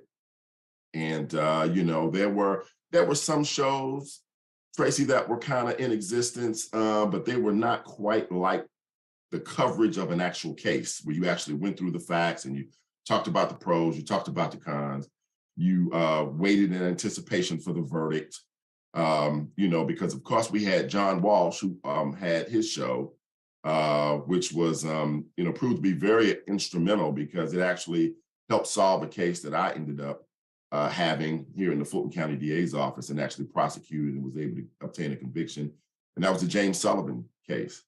He was accused of having murdered a young lady here in Atlanta who was his wife. And he did it in a very, very malicious manner by hiring someone to deliver flowers to her house and then shooting her in her doorway. And he did it just so he could keep his money. You know, they were going through a very contentious divorce. And so he was a fugitive for about 10 years. But the way in which he was captured was an American couple who was vacationing in Thailand saw him walking on the beach and remembered they had seen the story on John Walsh's show. And they called the FBI, and the FBI was able to come to Thailand and work with the Thai officials and actually take him into custody. It's a fantastic story. It's a 1 in a million kind of situation. But it was because that show was in existence. Victim's family was able to get a sense of closure, you know, although it took 19 years from the date of the young lady's death to bring him to justice. But sometimes the wheels of justice turn very slowly. Atlanta is a city that forgets easily. And to be honest, Lita was remembered by her friends, by her family. But if you'd ask someone in Buckhead today, do you know Lita Sullivan or what happened to her in this townhouse? A lot of people would go, who and what and when or where? The case of Lita Sullivan has only remained relevant to her parents and the people who knew her and loved her. The prosecution of these cases sometimes is like putting together a puzzle. And so the thing that I have been able to develop over 25 years is putting these puzzle pieces together in such a way that is very, very compelling to jurors. And it also tells a very complete story. My strategy tends to be as transparent as I can about the facts and the circumstances of each and every case. I think that in order to be very successful with people who sit as jurors, and they're 12 individual citizens, they don't know me, I don't know them, but I've got to be the most credible person in the room so that I can gain their confidence and trust that what it is I'm telling them is actually the truth. And so I do keep some things close to the vest in terms of my strategies sometimes, but I find overwhelmingly that transparency and honesty and allowing the jurors to really get a glimpse inside is very, very impactful. Well, one of the other things that was exciting to me is some of the cases, I'm an Atlanta native, and some of the cases that I grew up hearing about have gone to the big screen. And Angeline, one of your stories definitely went to the big screen. We had the Richard Jewell film, and parts of that were filmed in the Fulton County Courthouse. How does that change the game, being able to be on the big screen when these cases are publicized in that way? For me, I mean, really, it's no different. It's just a lot of more people who are paying attention to the case, whether it's they're doing a case from 20 something years ago or a case now. But, you know, that Richard Jewell case and how, you know, living that day to day in 1996, right? That sounds like a long time ago, but anybody who was a reporter in Atlanta during that time lived that case because there are so many different elements to that. But you know, years later, seeing it on the screen, I appreciate what they did because I think there were a lot of things that they got right. And I saw the acting in it was so well. I didn't have high expectations, and I usually don't have high expectations. Whenever something that I particularly worked on makes it to the big screen, I just kind of lower because there's no way. It's kind of like when you read a book, right? And then you think, oh, they're turning this book, this great book that I just read, into some film, and it's not the same. But that one, I think it was well done. I like when there is that kind of attention and it moves to the screen because for me, I do whatever I can to make sure they get it right. Because you'll have production companies that'll come in here and they'll just do what they think their version is. But if I am asked, I just feel like it's a personal obligation. If I'm connected to any story, I want to make sure I can do whatever I can to help them get it right. And a lot of companies need that guidance, it turns out. What do you hear from people who listen to your podcast, who've watched you on America's Most Wanted and so forth? What are they getting out of this? You know, I think the number one thing is that I'm telling a story that they may have heard about, but it's giving them a totally different perspective, whether it's I'm talking to the investigator who's never spoken before about a case, or spending more time with a survivor and having her talk about actually what happened, you know, because there's things that end up, as we talked about earlier, that when a case is first brought on the news, there's stuff that ends up in the cutting room floor. And that's what made me want to do this podcast in the first place. It's called Inside Crime because we go the next layer. We go inside the crime and give you a whole different perspective, introduce you to the real people behind the scenes. Again, whether it's the survivors or the investigators who've never talked before, and that is the reaction. The feedback has been like, I never knew that. I never knew that about, I always wanted to know more. And now here it is. And it's really the human factor. I think I'm not under some kind of restraint as far as time is concerned. I don't have to follow any news director's rules. I just do the podcast the way I want to tell the story and connect with that person and introduce that person to the listener. It's just that simple. This is the new thing. I mean, podcasting is huge. I listen to Angeline's, and hers is amazing. The stories she brings, you know, have you on there crying. She had me crying on this last one that she did about that little boy that had been missing, or you know, his murder had been unsolved all those years.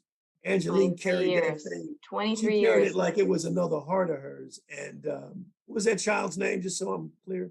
William Deshaun Hamilton. He was 6 years old, and he was found in a cemetery there in DeKalb County, next to a cemetery. He was unidentified. We couldn't figure out who he was. And I happened to be there the day he was found when DeKalb County police got the call. So I've been covering that story since day one. And it became an amazing job on that. Amazing job. And that's just it. Everybody's a detective. Angeline did detective work on that. What did she say before? Listening. Cops don't listen. I'm just being critical of my peeps. They don't listen. They're looking for outcome.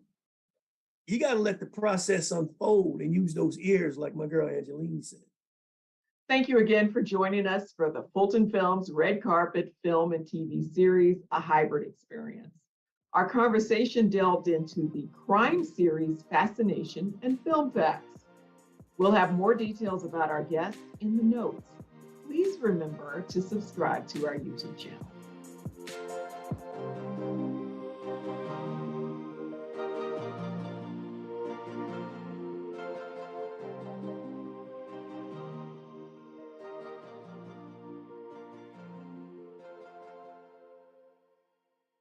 Hello, I'm Marvin Arrington, Fulton County Commissioner.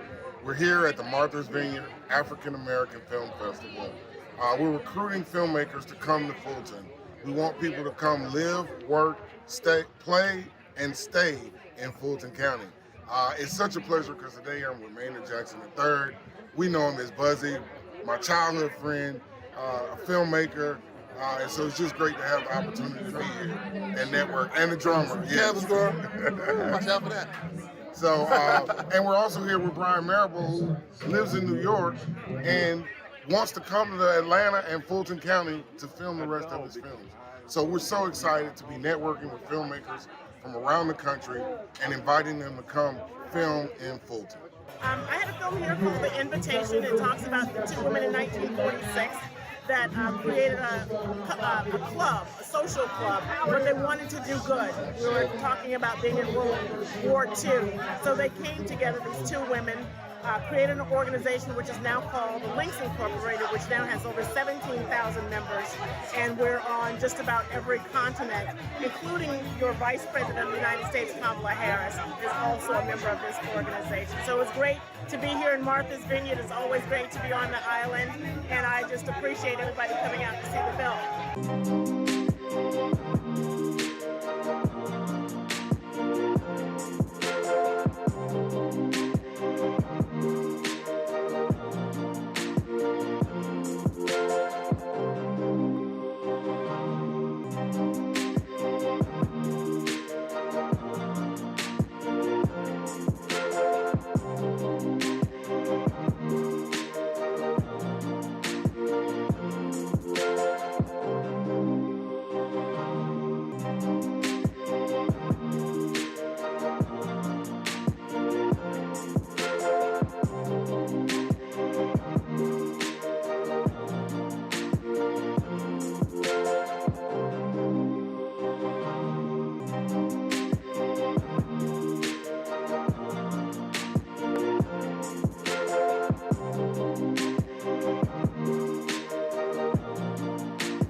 Patrick Labat here on Martha's Vineyard, and we're at the film festival. We'd love for our future filmmakers and our current filmmakers to come to Fulton County, explore all the sights and sounds, and what a wonderful place for us to be able to do some filming.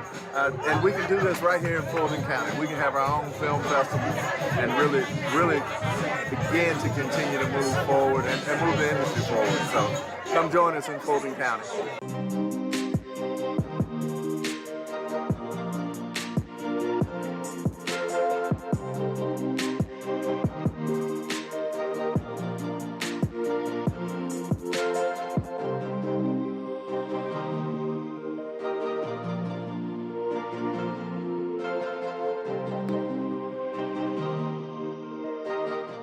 Hello, everyone, and thank you for joining the Cannes Film Festival Experience panel discussion in partnership with the American Pavilion. I am Dee Dee Rentz-Hughes with Fulton Film of Fulton County, Georgia, and it is my pleasure to serve as your moderator for this session. Joining me today with the American Pavilion is Michael Brimmer. Hi, Dee Dee. Thank you for having me. Pleasure to have you. Thank you so much for joining us, Michael. Also, student advisor, Christopher Daniel. Hi there. Glad to be here today. Glad to have you, Professor Daniel. Clark Atlanta University student, Deasia Mears. Hello, everyone. Happy to be here. And Spelman recent graduate, Sierra Franklin. Hi, thanks for having me, Dee Dee.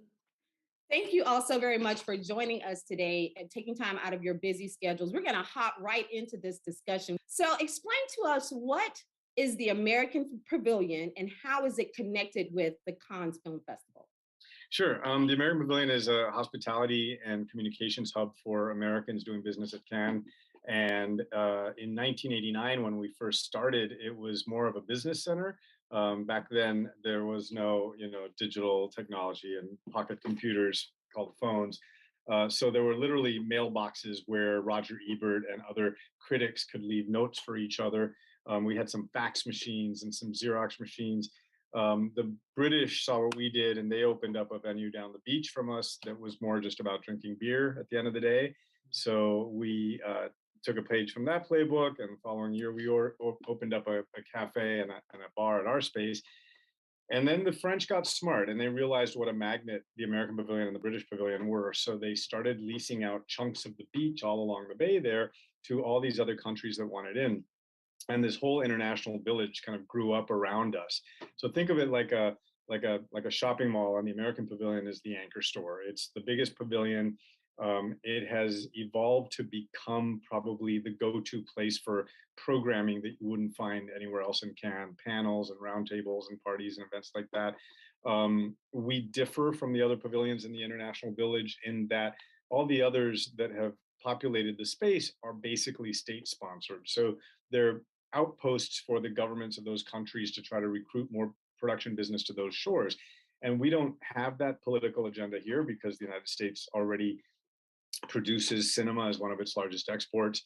But more importantly, the US doesn't have a Ministry of Culture to support what we do the way all these other countries do. So we're entirely funded by corporate sponsors and membership. We're the only pavilion that's member supported. The first 15 or 16 years of our existence, we started this in 1989. This was completely paid for by Kodak.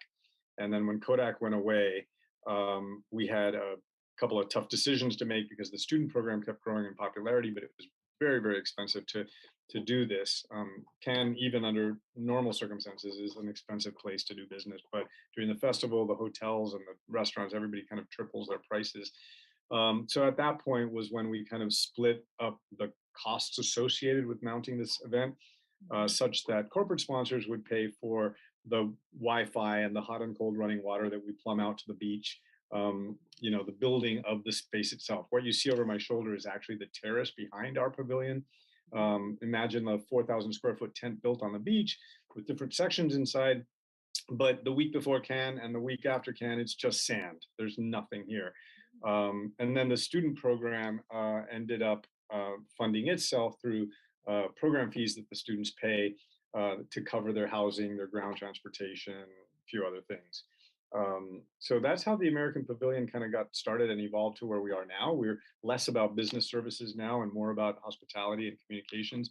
But I'm happy to say that in the 10 years I've been here, we've had more students coming back and doing the program a second and a third time than ever before, which tells me we're doing something right. We've made tweaks to the program every year based on feedback we get the prior year. I'm an immigrant to the United States, and so one of the first things I noticed when I took this position 10 years ago was that there were a lot of Canadian students doing the program. And I said, well, if we're the American Pavilion and we're allowing Canadian students, why stop there? So the following year, we brought some fantastic students from Hong Kong. A professor that I know from University of Notre Dame took a position at University of Hong Kong and invited me to speak there. And the following year, I returned to Hong Kong and added Singapore. And over the years, we've had more and more international students, which I think also makes the program more robust, makes the American students kind of step up their game a bit when they see what kind of global competition there is, and also what kind of global opportunities there are to combine forces with other creative young people around the world. And then after we sort of internationalized the program, my next mission was to make it more diverse. I'm happy to say that over the last couple of years, we've brought more students of color. It's funny, Professor Daniel, thanks to you, one of my first visits to Atlanta, I had a student come up to me after the presentation and said, I don't see myself in that video that you're showing. And I said, well, that's exactly why I'm here. Nice synopsis there. And so, Christopher, you served as the student advisor. How did you get involved? I know Michael just mentioned that when he came to visit the campus, how did that connection happen? So definitely, thanks for your question, Dee Dee. Roughly around 2018, 2019, I was still a professor at Clark Atlanta University. And part of my responsibility at the time was I was handling a lot of professional development activities and event coordination. So along with teaching my classes, I was responsible for bringing in corporations and bringing in other media partners and really producing experiential and interactive activities for the students. Because one of the things that you notice, especially here in Atlanta, we have a really robust tech, entertainment, pop culture scene here. So most of the students, when they enroll at Morehouse or Spelman or Clark, they want to go into the industry, and they'll tell you that straight out. So a large part of what my job was to respond to that urge. And many of those students want to go into production in film and television. So that's like the number one concentration under their mass media arts department at CAU. So an email had gone out one particular afternoon, and it was Michael's email. And it stopped at Charmaine Howington, who was the office assistant for the mass media arts department. She was just like, well, there's an email over here, and this person wants to talk to you because they want to talk about the Cannes Film Festival. So immediately my light bulb just went off and said, okay, I'm going to respond to this immediately. So within 2 minutes, Michael had an email from me. And as it turned out, I was the only person within the Atlanta University Center that responded. So immediately we just came up with a whole idea to do an open house, just one random open house one afternoon. Great. Lo and behold, he shows up to campus. There's roughly over 100 students in this one classroom. And it was packed to capacity. And everyone was just really engaged, and he showed his reel. He was just really taking questions. And, our students, they're really, really extroverted. And they're just like, so what do we need to do to make this work? And that was the same afternoon when one of my students who's at Disney now, Dejanay Callahan, she was the one that told Michael that she didn't see herself in this video. I remember specifically who it was because she's real, real small, real, real loud, but she's very extroverted, always really passionate. So he showed it. He had a nice sign-up sheet, and just a list went out, and emails frequently went out. We did another virtual open house, and that was a really good one. But then COVID happened the following year, and we had actually like 2 students like ready to go, like fully ready to go, interviews passed, all this stuff. Wow. So they ended up doing a lot of virtual programming over the next 2 years. And our students, one, Michaela Washington, ended up just kind of sticking around, and she interned with the pavilion and ended up like literally showing out. So she ended up getting like more than one internship throughout the course of the next 2 years. So then it kind of picked back up around 2021. Michael was just like, well, can we still do this? And so my whole thinking was, yes, let's definitely make this work, because at the time, virtual programming and like going hybrid for teaching, students were a little discouraged, and some of them just didn't know like what was possible. But at the same time, my background is in entertainment journalism. So I was literally like kicking up and just turning up every notch I could as a published writer. So that kind of led multiple film studios and other television networks and other record companies to just kind of stick by me. So students still managed to get jobs and internships and still managed to just kind of kick it up just because I was working as hard as I was working. So once we kind of got everything back up and moving, we got another virtual open house going. We had about 10 students show up, and Deasia was one of those students, along with some other students from all of the schools. And by that time, we literally narrowed it down to about 5 students from the Atlanta University Center. It was 3 from Clark Atlanta, 1 from Spelman, and 1 from Morehouse. So that's kind of where I came back in. So he got those 5. He was like, well, since we have 5 for the first time in our history, why don't we bring you along as well? And you come on as a, student advisor. And what was cool about that was, of record to our knowledge, I'm the first Black student advisor that the American Pavilion has had since 1989. So it was really cool to, go to one of my destinations, the French Riviera in Canada. I'm a big Prince Under the Cherry Moon fan. So it was all about me just going to kind of just check out the beach and check out some of the films, but really more so be a support system for all the Black and brown students that were there. It was a wonderful 18 days. We actually arrived a little bit early for training and for orientations, but lots of mansion parties and rooftop events and experiences and the long lines outside the theaters, and a lot of celebrities walked by. And it was just really eye-opening for the students to be able to see that, but to also, like literally you're about the beach all day. So it's literally like no way that you're discouraged or feeling just off, because you have the most beautiful water that you've ever seen. And, you can go across the island to another island and just check out some stuff over there. But it was all in all probably one of the dopest experiences that I've ever had. And I know they've definitely enjoyed it as well. Absolutely. I'm sure. And I'm over here beaming as if I've gone because of the way you've just described this experience. So, Sierra, tell me your major and what you plan to do with the experience that you had at Con. I was in the first class of documentary filmmaking majors at Spelman College. So we were sort of like guinea pigs in a lot of ways, but it left a lot of room for experimentation. I didn't know much about the story behind, the history of us getting there. I just applied, and I think to Professor Daniel's point, there's a lot of things you don't know can happen. So for me, it wasn't necessarily about, leveraging the experience, but just trying to take it all in and sort of be there and be present in the moment.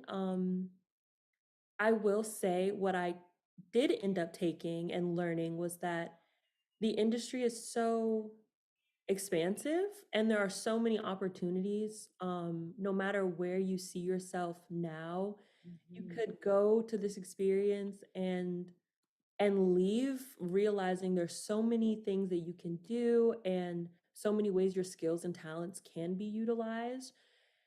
Because I think a lot of us, when we start in film, we think, I want to be a director, I want to be a writer or an actor. And then you don't realize there are so many aspects in this business. So for me, I think I was just more open to realizing there's space for all of us and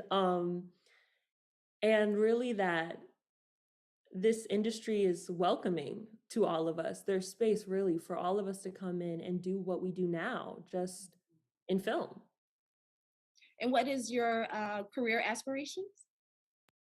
So currently, I would like to be a producer on feature-length films and television shows.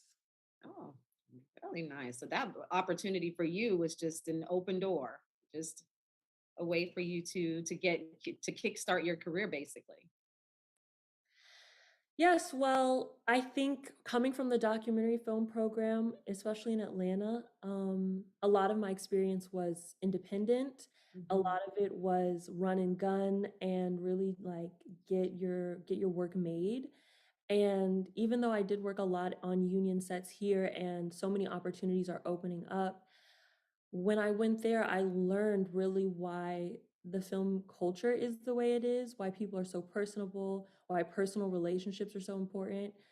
Because when you go to these spaces and when you get the opportunity to be in those spaces, you realize that people want to enjoy the people they work with, want to have personal relationships, want to be able to have a drink after work because we're on set all day. So that personal aspect of the industry I really came to enjoy and appreciate more. Good. And Deasia, same question for you. What is you're currently a student at Clark Atlanta University. What is your major and what experience do you look to take?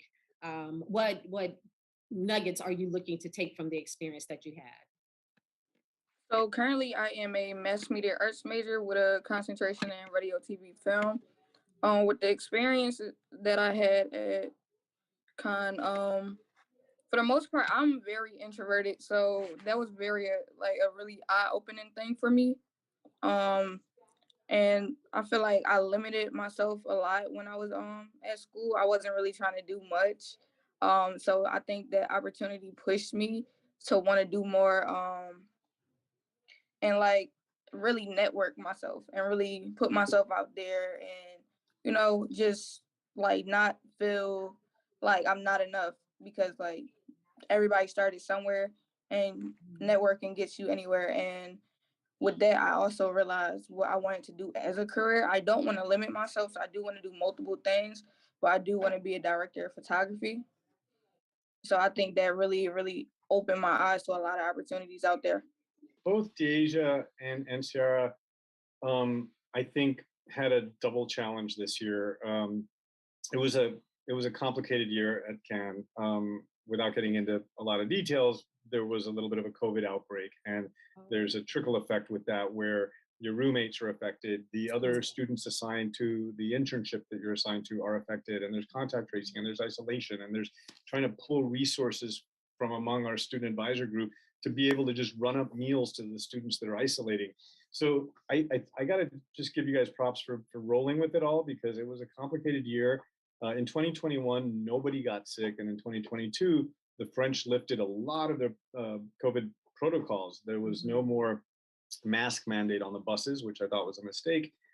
There was no more maximum occupancy capacity in the cinemas, which I thought was a mistake. The main theater where the big premieres are held is 2,300 seats, and it's showing movies all day long, and they were filled to capacity with no masks. In 2021, that wasn't the case. They were only filled to 65 or 70% capacity, and everybody was wearing masks. Plus, there were testing stations, and you had to prove and show a negative COVID test result that was no more than 48 hours old just to get into the festival zone. And all of that was done away with this year by the French. So we were kind of thrown those curveballs when we arrived. And even though I had a couple of COVID isolation apartments on reserve, just in case we needed them, I did not expect that we would fill them so quickly. So I really want to applaud you guys for rolling with it because I know that you were all impacted. Even if you didn't get sick and didn't have to isolate, you were impacted by other students on your team and roommates and friends. And it just created a level of anxiety, I think, that we don't usually have to deal with. So thank you guys for your ability to roll with it this year. Absolutely. I'm sure that was, on top of everything else, like you said, that was, concern to just try to make sure that everyone was safe. So Michael, also, can you tell us about the three distinct programs that you have with film and business, hospitality and event management, and your alumni program? Sure. We try to mix the group up. I think what you see in Cannes that you may not think about until you're there is the intersectionality between entertainment and events. And that kind of trickles into journalism and marketing and PR and all these other aspects. So what we do at the American Pavilion is first of all, we're satisfying a requirement by the festival that our students aren't just brought over without a purpose. So every student that we bring has to be assigned a role to play. We assign roughly half of our students to teams inside the American Pavilion, helping us run operations like videography and social media and programming. And we've got hospitality and event management students that will mostly take care of our front of house operations like our restaurant and our bar and our coffee bar. And then the other half of the students opt to be assigned to companies that are doing business at the festival. And those could be either distribution companies at the film market, which is a major component of the festival, is this independent film market where thousands of people are meeting and buying and selling film rights around the world. or with PR firms, or with talent agencies, or with trade publications. So depending on the students' interests and what the students hope to come home with from the experience, we try to find a placement for them that makes sense.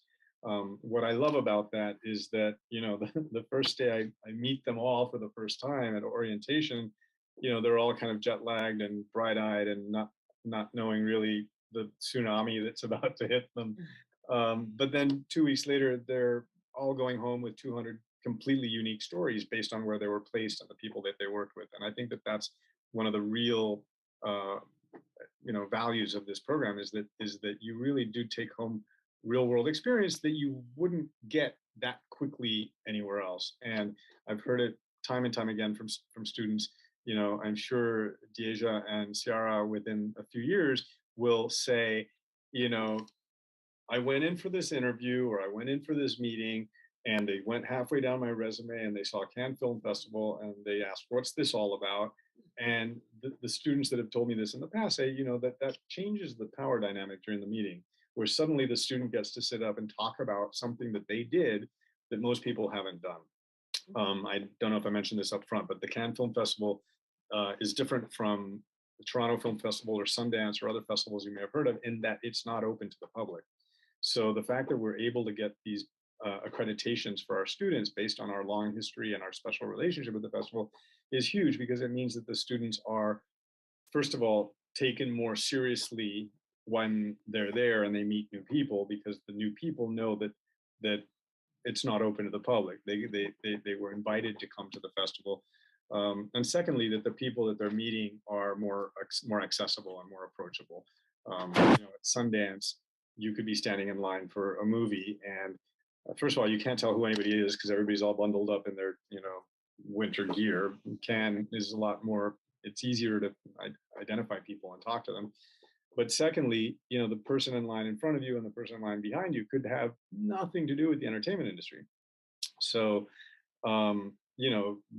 might be considered a waste of time to network with a real estate agent, for example. But at Cannes, that's not really the case. Anybody that you meet anywhere, they may not be filmmakers, but they may be involved in some other aspects of entertainment. They could be agents or publicists or managers or lawyers or financiers or journalists. The list goes on and on. This is so good, you guys. I hope that you are all taking notes, writing down these different nuggets, and after watching this discussion, doing your research to find out how you can get involved. Michael, I'm going to stay on you a little bit longer. Let's talk about our partnerships. This year, Fulton Films served as your transportation sponsor for the students, and we are excited about expanding our contributions as the years go on. How important are partnerships with this organization, and not with just us, with other companies, to support this initiative? They're huge, and I really, really appreciate you guys stepping forward with that, because it was another curveball that was thrown at us. Usually the housing complex where we stay has shuttle vans that go back and forth between the bedroom community where we stay, which is only 3 kilometers away, and the festival. And this year they sprung it on us like a month before, 2 months before, that they weren't going to have shuttle vans. Now, the alternative is the city bus.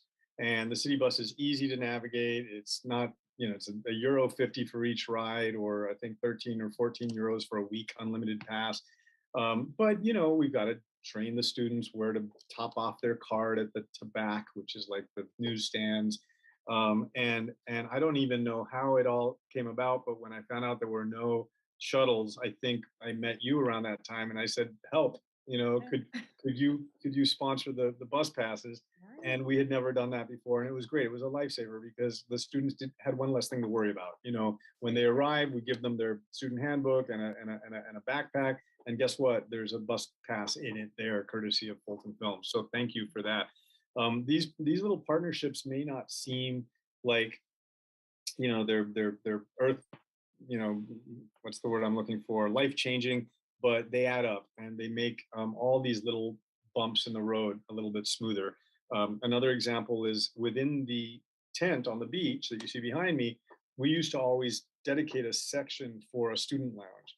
And this year, Deadline Hollywood decided that they needed to do a media terrace in our space, and they wanted a green room for touching up the makeup of the celebrities that they wanted to interview for their media terrace.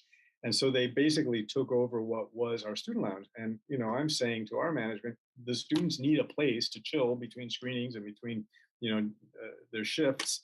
What can we do about that? And we found a really sweet apartment just 5 minutes away, right outside the festival zone, right across the street from the beach, that served as kind of a student lounge space. And thankfully, 2 other partnerships came forward to help us defray that cost, because again, nothing is cheap. So we had University of Central Florida and Quinnipiac chip in to help that space come to life.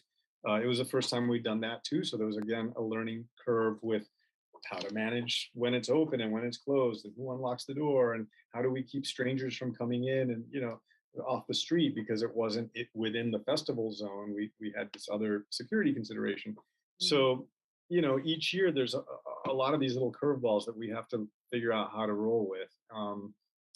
But these partnerships are crucial to us because, like I said, we get zero government assistance for doing this. And I'm thrilled to hear that Fulton County would like to expand on this relationship, because I think there's always room. Oh, and by the way, one other thing I should say, the American Pavilion this year, after 33 years of being independent, was acquired by Penske Media Corporation. PMC is a huge media conglomerate that owns, among many other brands, they own Rolling Stone, Women's Wear Daily, Art News, Sportico, Spy, Variety, IndieWire, Hollywood Reporter,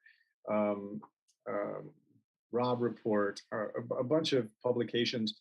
And when they expressed interest in sort of saving us from going under during the pandemic, my first question was, what's in it for them? I couldn't quite figure out where we fit into that ecosystem. Right. And I quickly learned it's because they look at our students or our program rather, as a pipeline for talent for students. So one of the things they've asked me to do is expand my outreach to journalism schools around the country, create a journalism track in concert with IndieWire. While we were in Cannes, I introduced Professor Daniel to the gentleman at Deadline, who was overseeing this activation. Deadline's another PMC brand, and he, admitted as much that we need young talent always. A lot of students who are interested in film but aren't necessarily filmmakers write reviews, share their thoughts. They've got accounts on Letterboxd. They've got followers, 5,000 followers, 10,000 followers, and it makes perfect sense for a family of brands like PMC to nurture that talent and help and help students get a sort of a foot in the industry. So to that end, one of the things PMC did this year, which thrilled me also, was they provided 5 or 6 scholarships for students with financial need. I think one of them was sponsored by Variety, one of them was sponsored by Hollywood Reporter, one of them was sponsored by Rolling Stone, et cetera. So we hope to build on that too. All of these kinds of partnerships are needed to keep this going, because it's it's a lot of moving parts, and it's a really ambitious undertaking to try to pull off successfully every year in a 2-week period. Well, you mentioned scholarship opportunities. Are there scholarship opportunities for students who may cannot afford to participate, or what are some of your suggestions in terms of students raising the capital to be able to participate in this opportunity? Right. That's always been the part of my work that is the most frustrating, because I don't want what we do to feel like something that only privileged students can do. And there are schools in this country with big cinema departments where the students don't have financial need, and they come to Cannes and they don't really, I think, appreciate the access that they're being given, the connections that they're making. And then we have students that come from, University of North Carolina, Chapel Hill, and they work it, and they come home with a stack of business cards and business opportunities, and students from schools that aren't University of Nebraska Lincoln, Grand Valley State in Michigan. These are small schools that wouldn't ordinarily have this opportunity. And what I'm trying to do is break down the financial barrier to entry. Up until 3 years ago, I had no benefactors prepared to underwrite the cost of attending for students. And then on a trip to, I forget, University of Hawaii, I met somebody that's on the board of directors for the Colin Higgins Foundation. Colin Higgins was a famous gay director in the 80s who did Best Little Whorehouse in Texas and Harold and Maude and 9 to 5 and Silver Streak. And he asked if we would be willing to accept contributions to underwrite LGBTQ students. And I said, yes, of course. And so that was kind of the beginning of it. The Colin Higgins Foundation generously sponsored 3 students the first year. Then the pandemic hit, everything slowed down again. And then this year, they weren't quite ready to come back. So that's when I was happy to announce that PMC stepped in. But if you don't qualify for a scholarship, because it is need-based and it's a very tricky proposition to try to, see who has need and who doesn't. And we can't ask people for their bank statements. That's just not right. So we have to trust that when somebody tells me, I have $60,000 in student debt or whatever it is, that this is true. But if they don't qualify, if for whatever reason there's somebody that we feel is more deserving for the limited scholarships we have access to, then there are other creative ways of funding this. I always urge students to start with their school, because most institutions now have initiatives like, Be World Ready, or, these sort of initiatives to get out of where they are and travel internationally. And they often provide stipends for travel, $500, $1,000, something like that. Different departments at universities, like I had a student studying at Gettysburg College in Pennsylvania who was minoring in philosophy. And he went to his philosophy department and they gave him $1,000 toward his trip. So there's a lot of stones you can turn over to try to look for money. Worst case, you do crowdfunding. We've had a lot of students that have raised funds that way. I think Michaela Washington somehow did a GoFundMe that was it Matthew Cherry picked up on it and retweeted it, and suddenly she was able to raise her funds for the program. You can also just Google study abroad grants.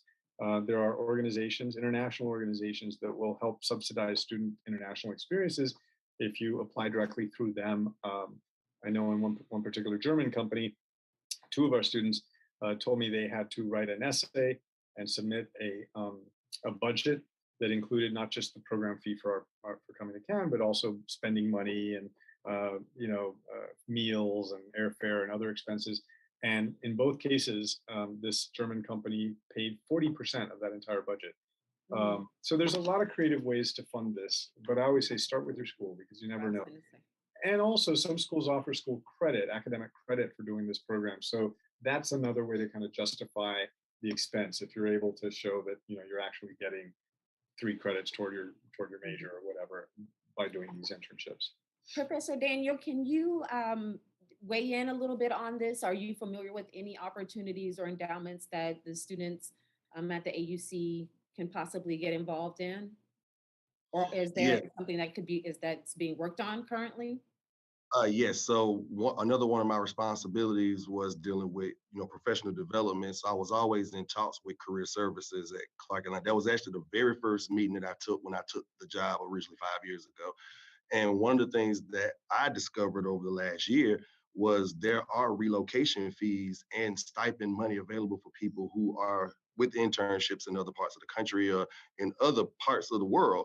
So that's definitely one particular thing that I think you just have to go ask and kind of figure out what the application process is. But there are definitely funds and resources for that. I'm currently at Morehouse College now helping to build out their journalism program that was developed last year. And I'm over the whole arts and culture track underneath the sports, culture, and social justice program. So still working to see kind of what resources are there, but I imagine they're probably dealing with some of the same processes, but I'm sure between career services at most of the institutions, there are definitely ways to sort of get them to come in and follow your wave, especially when we announced that we were going and that this was one of the first times that many students were actually going to go. You wouldn't believe the amount of emails and DMs on Instagram that I got and still get to this day. Like most of the students that I was supporting and trying to really advise, I still talk to them to this day, and they still ask me questions about jobs and resumes and how to get on set or how to sort of pivot into other spaces and just really just general advice. you and Sierra had the opportunity to meet and greet with our chairman, Rob Pitts, before your departure. What impact did that have on you to have the support from your local municipality? Well, as a writer, I'm always constantly, rubbing shoulders with everybody covering stuff for the city of Atlanta. So it was beautiful to sort of see me wear another hat, if you will, and just know that that communication between the universities and with the local municipality, and to get that sort of support because we have so many students that literally come to this city because they want to be in our film culture. Like that's the one thing that you hear the first couple of days of class. I want to work at Tyler Perry Studios, or because CAA has an office here. People want to be agents, so they want to figure out what agency they can get represented by, or even the legal space because we have so many entertainment lawyers in the city and record companies. Everyone comes here because they physically want to be a part of this scene and really be the game changers in that scene. So to know that your office and Fulton Films really want to step behind us and really push and really let people know that Atlanta influences everything. Like one of the things that most people remember me by is I wore those t-shirts literally every single day. And I found even while I was there that there were members of the Hollywood Foreign Press Association that grew up in Druid Hills. Like what type of yeah, and so once they found out that so many students from Atlanta were in the room, it's like, who are they? Where are they? We have to shake their hand. We have to meet them. We have to take photos. One of the marketing directors from Actors Express, they were actually there in an Airbnb. And once they found out that there were Clark Morehouse Spelman students, we actually are still having meetings right now about how to really get more support from the Actors Express and from the local theater community here, just because they really enjoy seeing these beautiful Black and brown students out here networking and shaking hands and rubbing shoulders. And let me tell you, they got it from the first day they got off that plane. Everyone that was from our group shaking hands, taking pictures, collecting. Like one of the students got to take photos of Faye Dunaway, and she handpicked him to go and actually like do this particular session in one of the hotels. So they really made the world their oyster. They had a good time. They ate some wonderful food. And a lot of this happened because of Rob Pitts' office and just your support and your enthusiasm. We didn't expect to come down and do a live interview with you guys or to do any of this stuff. We just was happy that we got the opportunity to see something new and something fresh. But to know that the city of Atlanta and the schools are getting behind this and really want to see what more they can actually do to get more of us over there. And now that I'm at Morehouse and I have all these students over here between journalism and C-Temps, now it's time to get more of these guys over there because they follow my Instagram and they see what these other students are doing.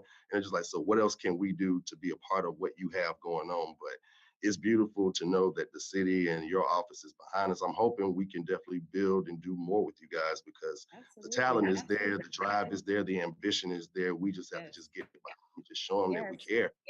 Yes, we absolutely, would love to because we just wrapped up our partnership with the Morehouse Human Rights Film Festival. We were a part of that. We were a sponsor, and once again, looking for ways to, expand our support throughout the community. And for you, Sierra, how was that experience? We sent you and your colleagues, your classmates off in Fulton film gear. So how was that experience?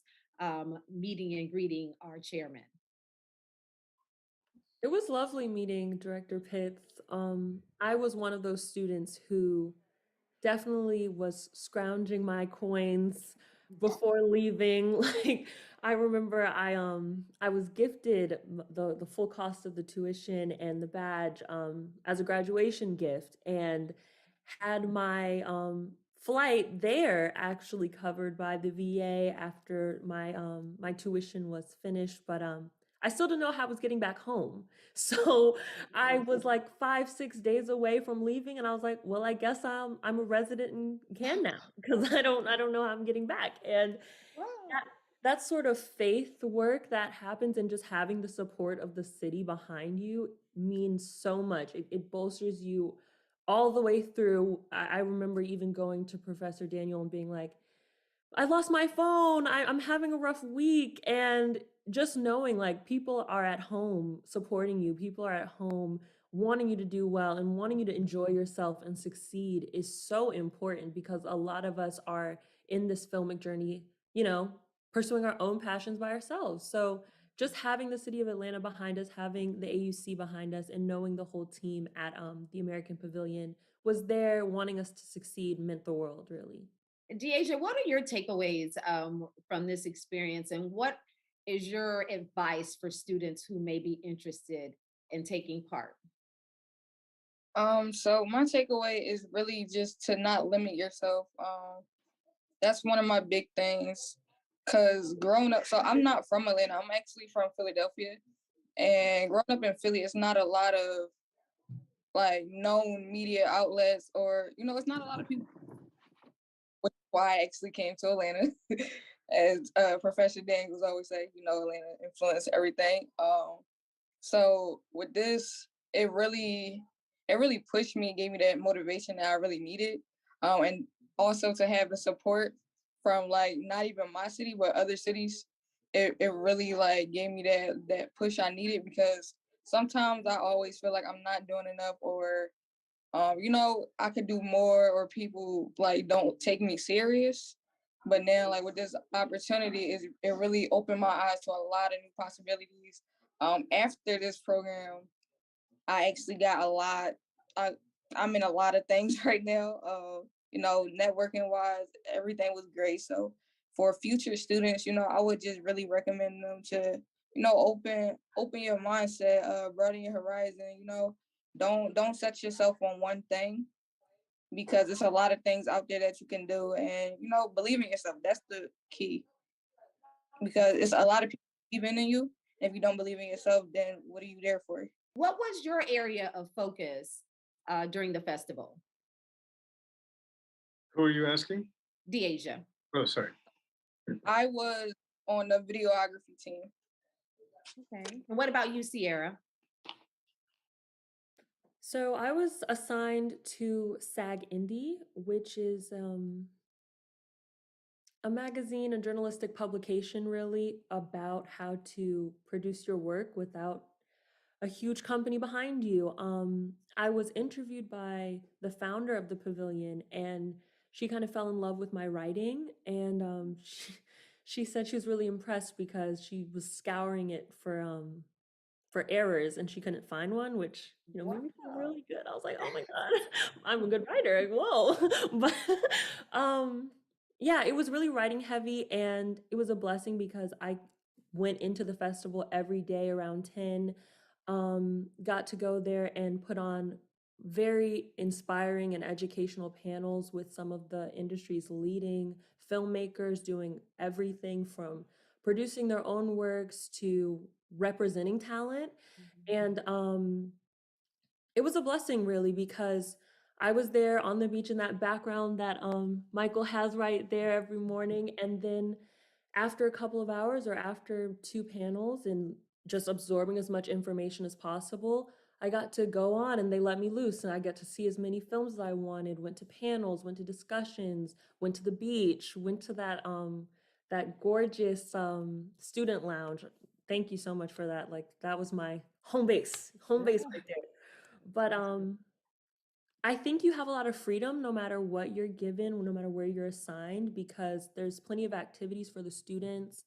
You can see as many films as possible before your shift or after, and really absorb the film culture there.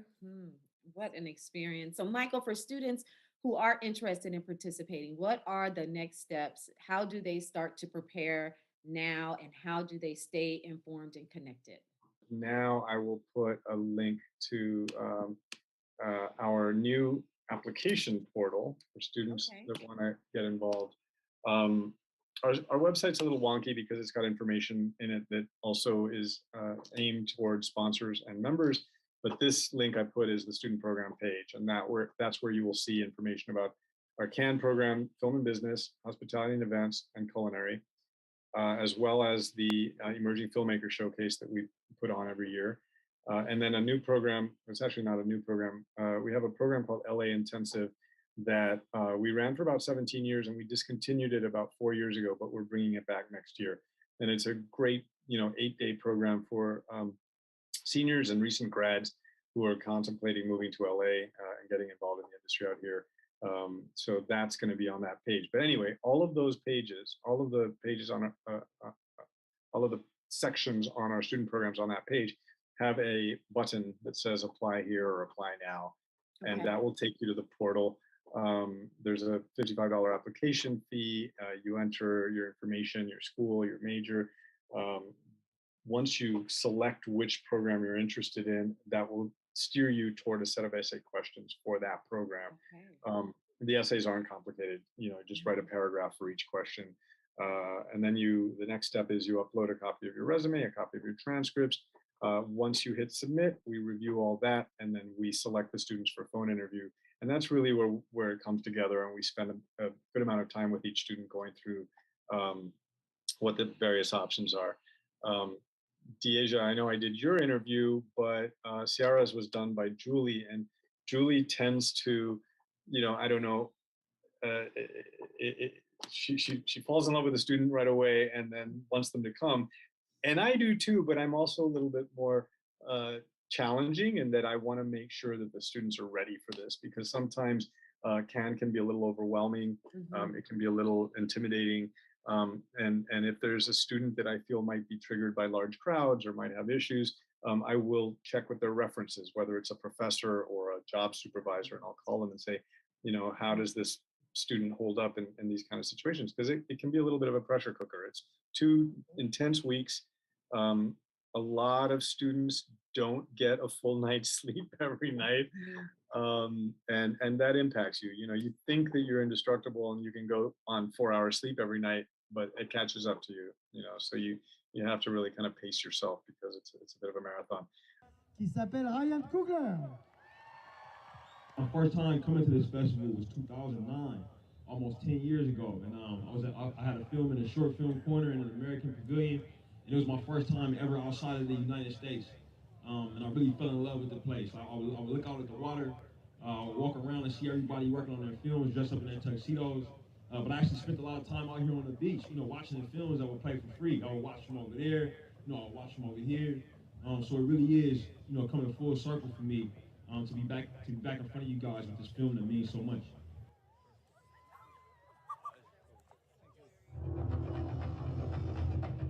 Applications are now open through February 16th, and there's a $400 discount if they apply and get accepted and make their payment before the end of this year. There's a little bit of an incentive to try to get their applications in before the end of December. So applications are currently open, and you said through February 16th? 17th.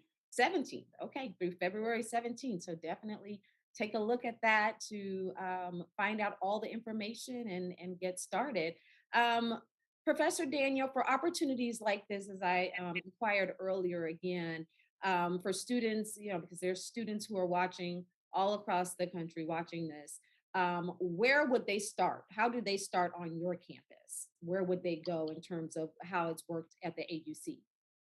Well, for starters, they can come see me. And luckily, I have one of those relationships with so many students around here. Like, my name really goes viral as soon as it's mentioned. And, Deasia would definitely tell you that, like, everyone loves me over here for some reason. I'm not sure why. But I think a lot of it just has to do with just my passion for the industry, my passion for creativity, but really my passion for young Black and brown people really being successful and going after the things that they want to go after. So a large part of that is definitely coming to see me. I'm on Morehouse campus every Tuesday and Thursday evening for my 5 o'clock entertainment journalism course. So you can definitely come audit the class if you must. You can also email me at christopher.daniel@morehouse.edu, and I definitely take that. I'm very easy to find. I'm on Instagram. I'm on Twitter @journalistorian. So students definitely hit me up there. And hopefully, like I said, we can definitely do maybe some a little bit more widespread with Fulton Films and the Fulton County Government Office to really do like an open house or like an orientation of some sort. And I'm sure Michael will probably be open to that as well. But to really get this out to everybody, just let them know, like, we're here. We're trying to get you there. We have a beautiful industry here, but we're global. So let's figure that out and let's make that work. Absolutely, absolutely. Any final thoughts? Any last nuggets that you would like to share from Ciara? Yeah, I would love to say just release all of your limiting beliefs. If you're even interested, reach out to somebody you see here. We're all on social media, we're all around, and just put in that application. It really is that simple as just believing in yourself and leaning on your community. You can do it. Absolutely. Deasia? Similar to what Sierra said, sometimes you just gotta just do it. Even if you don't think, it might be night. I'm sorry about that. Even if you don't think it's the right fit for you, just do it. You never know what the outcome may be. You never know the networking opportunities you get out of it. It's a lot. So just do it. Michael, any last nuggets that you would like to share?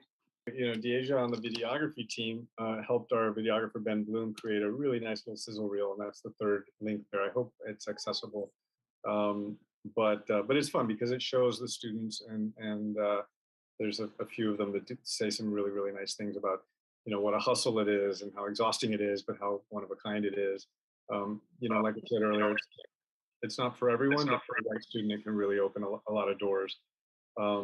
What else can I share? Christopher Daniel was amazing with our students this year. And I think one of the things I also love is seeing how professors are able to advance their own careers and make this experience work for them. I worked for a while with a professor at University of Alabama, Tuscaloosa, and another one at San Francisco State, Rachel Ramist and Cheryl Dunier, and I reached out to both of them recently, and they're no longer teaching because they're now both directing Queen Sugar for Ava and Oprah. And I love hearing stories like that these professors are able to leverage the access that they're getting at Cannes, making connections, finding opportunities. I wish I could say the American Pavilion helped Cheryl and Rachel, land these gigs with Ava and Oprah, but I'm sure that the Cannes experience is part of all that, because it really is a unique experience. And any final nuggets from you, Professor Daniel?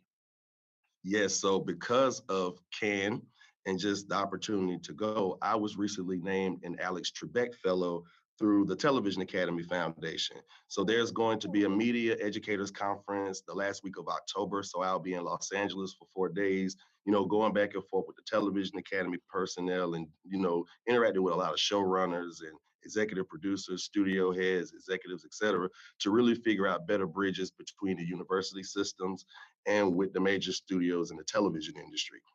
And a large part of that was definitely due to just my time at Cannes and my relationship with the American Pavilion, and really just making sure like these guys have a seat at the table. So I definitely can attest to the fact that it's a beautiful program, it's very beneficial, and it definitely does advance your career. Anything that you want is out here for you. And I can definitely say between all of us on this call, we all really got out here and got the bag. So Cannes was definitely good to me, and it was good to you guys. So thank you, everybody, for the opportunity and for the experience. Well, thank you all so very much for joining us. We hope that you were able to gain some vital information and insight from our Cannes student experience. And we want to thank our panelists. Thank you all so much for taking time out of your busy schedule. Enjoy the rest of your festival.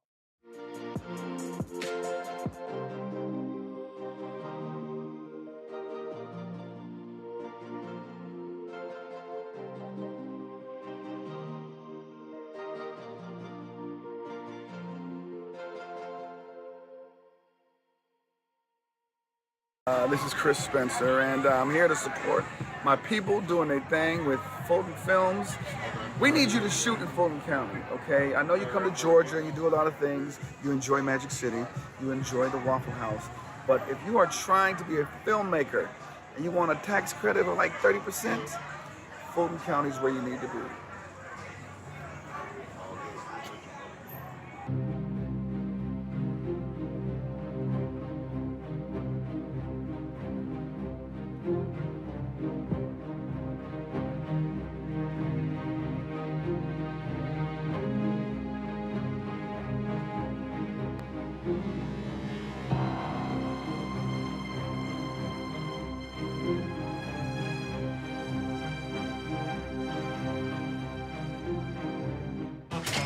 What happened to Bad Boys for Life? It's time we be good men.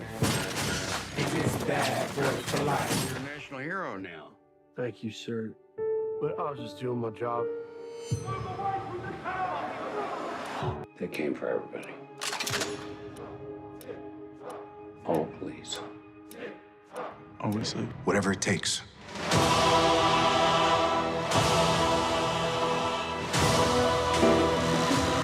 Good morning, Trina.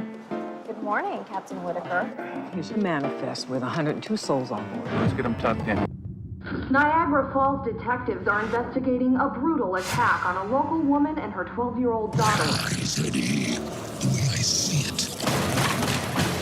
We can do whatever. This is our world. This is our home.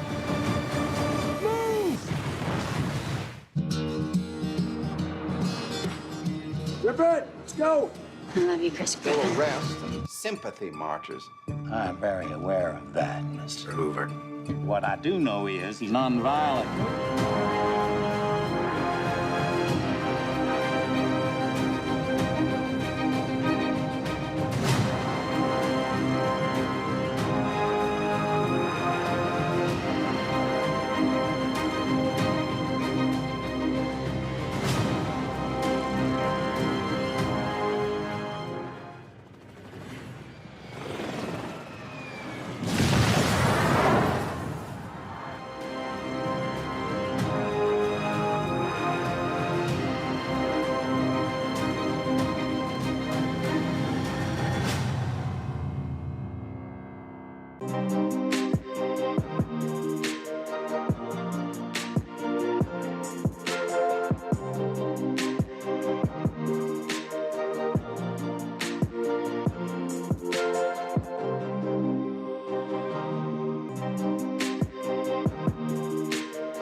I wonder how much longer we have with this pandemic. It's been like 3 weeks. 3 weeks ago, they said it'd be 2 weeks.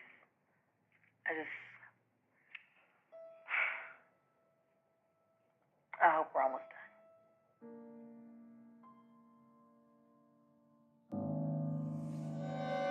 The breaking news, stay at home. That is the order tonight from 4 state governors.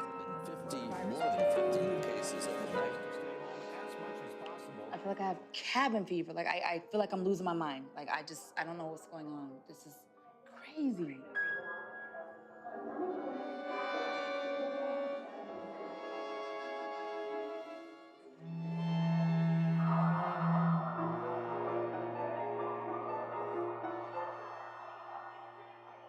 I'm still in the house. We're still in the house.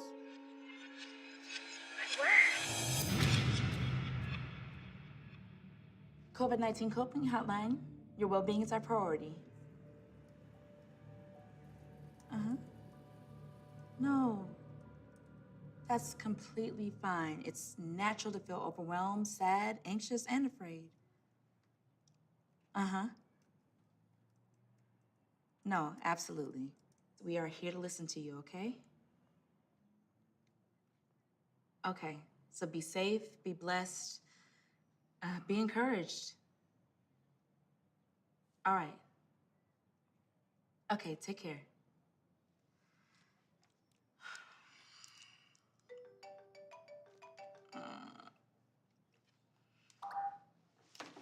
How you doing, baby girl? Look at you. You know I like a good vintage piece every now and then, thrifty finds. How you doing? I'm good. How are you? I'm doing What's wrong with you? A lot. At least you can still work from home. Listen, I am so glad they can forward these calls to my cell phone. Technology, bitch. I'm sorry, sweet baby, but listen, you gotta stop taking these problems on as your own, okay? Okay, and then who else is gonna do it? I don't know, a therapist, maybe? Do like I do when I'm on the line. Just listen and then let go. You need to get out before you start losing all that good God-given melanin. I will. You better, because if you don't, I'm gonna come over there and drag your black ass out of there. See, and this is exactly why I should have never gave you keys. Too late. Got him. Oh, excuse me. Have fun. Well, we could be having fun. Yeah, when everything gets back to normal. Bye. Love you too.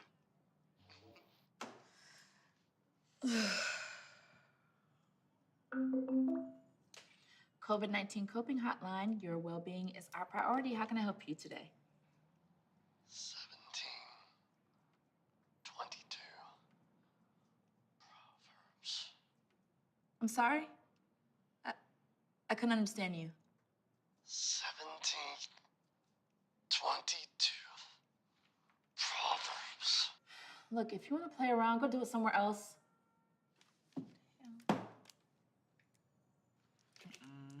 They really don't pay me enough for this.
cases overnight due to the fact that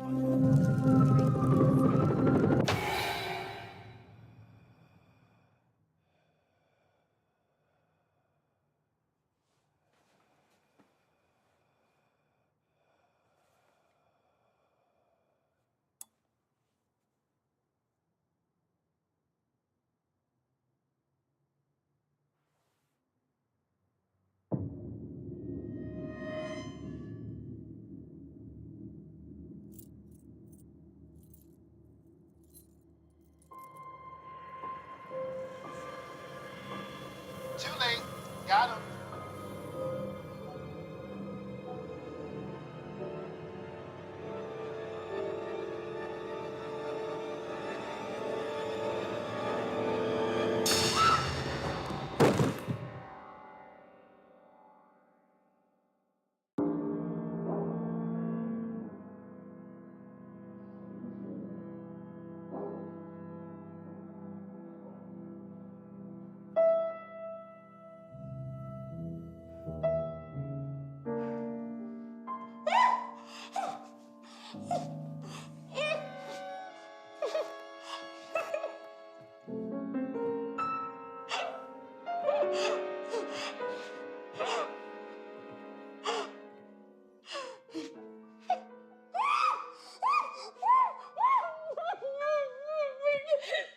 What do you want?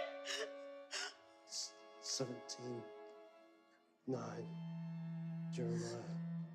What? I don't understand. 17, 9, Jeremiah. Jeremiah 9:17. You feel like nobody understands you? That you're sick? 4, 17, James. You tried to get help. You tried to get help? 21, 13, Proverbs. Emerald, my friend Emerald, you called him? You're the guy who called me earlier. Emerald, did you kill him? Are you gonna kill me? Look, I can help you. I can help you. I can help you. Would you like that? Would you like that? Please, please, I'll do whatever you want. I'll do whatever you want. Please, please, please.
COVID-19 Coping Helpline, your mental health is our priority.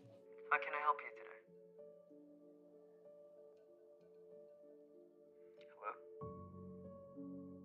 Hello? 1 John 1:9. I'm sorry, I don't understand. Are you there? Yes. let's start with your name. I'm Will.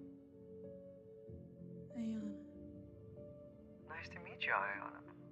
What would you like to talk about today? Do you have any questions? I'm here for you. Yes? Okay. What is it, Ayana?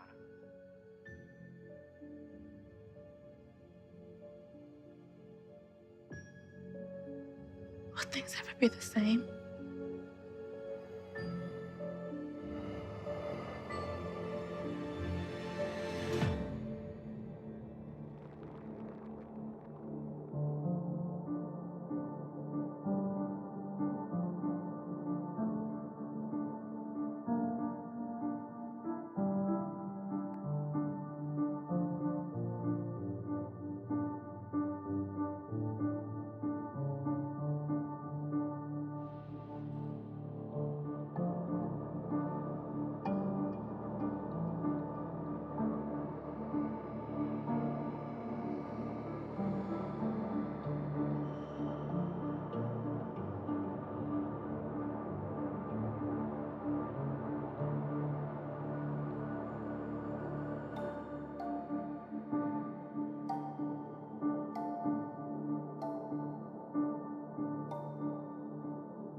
This is Chris Spencer.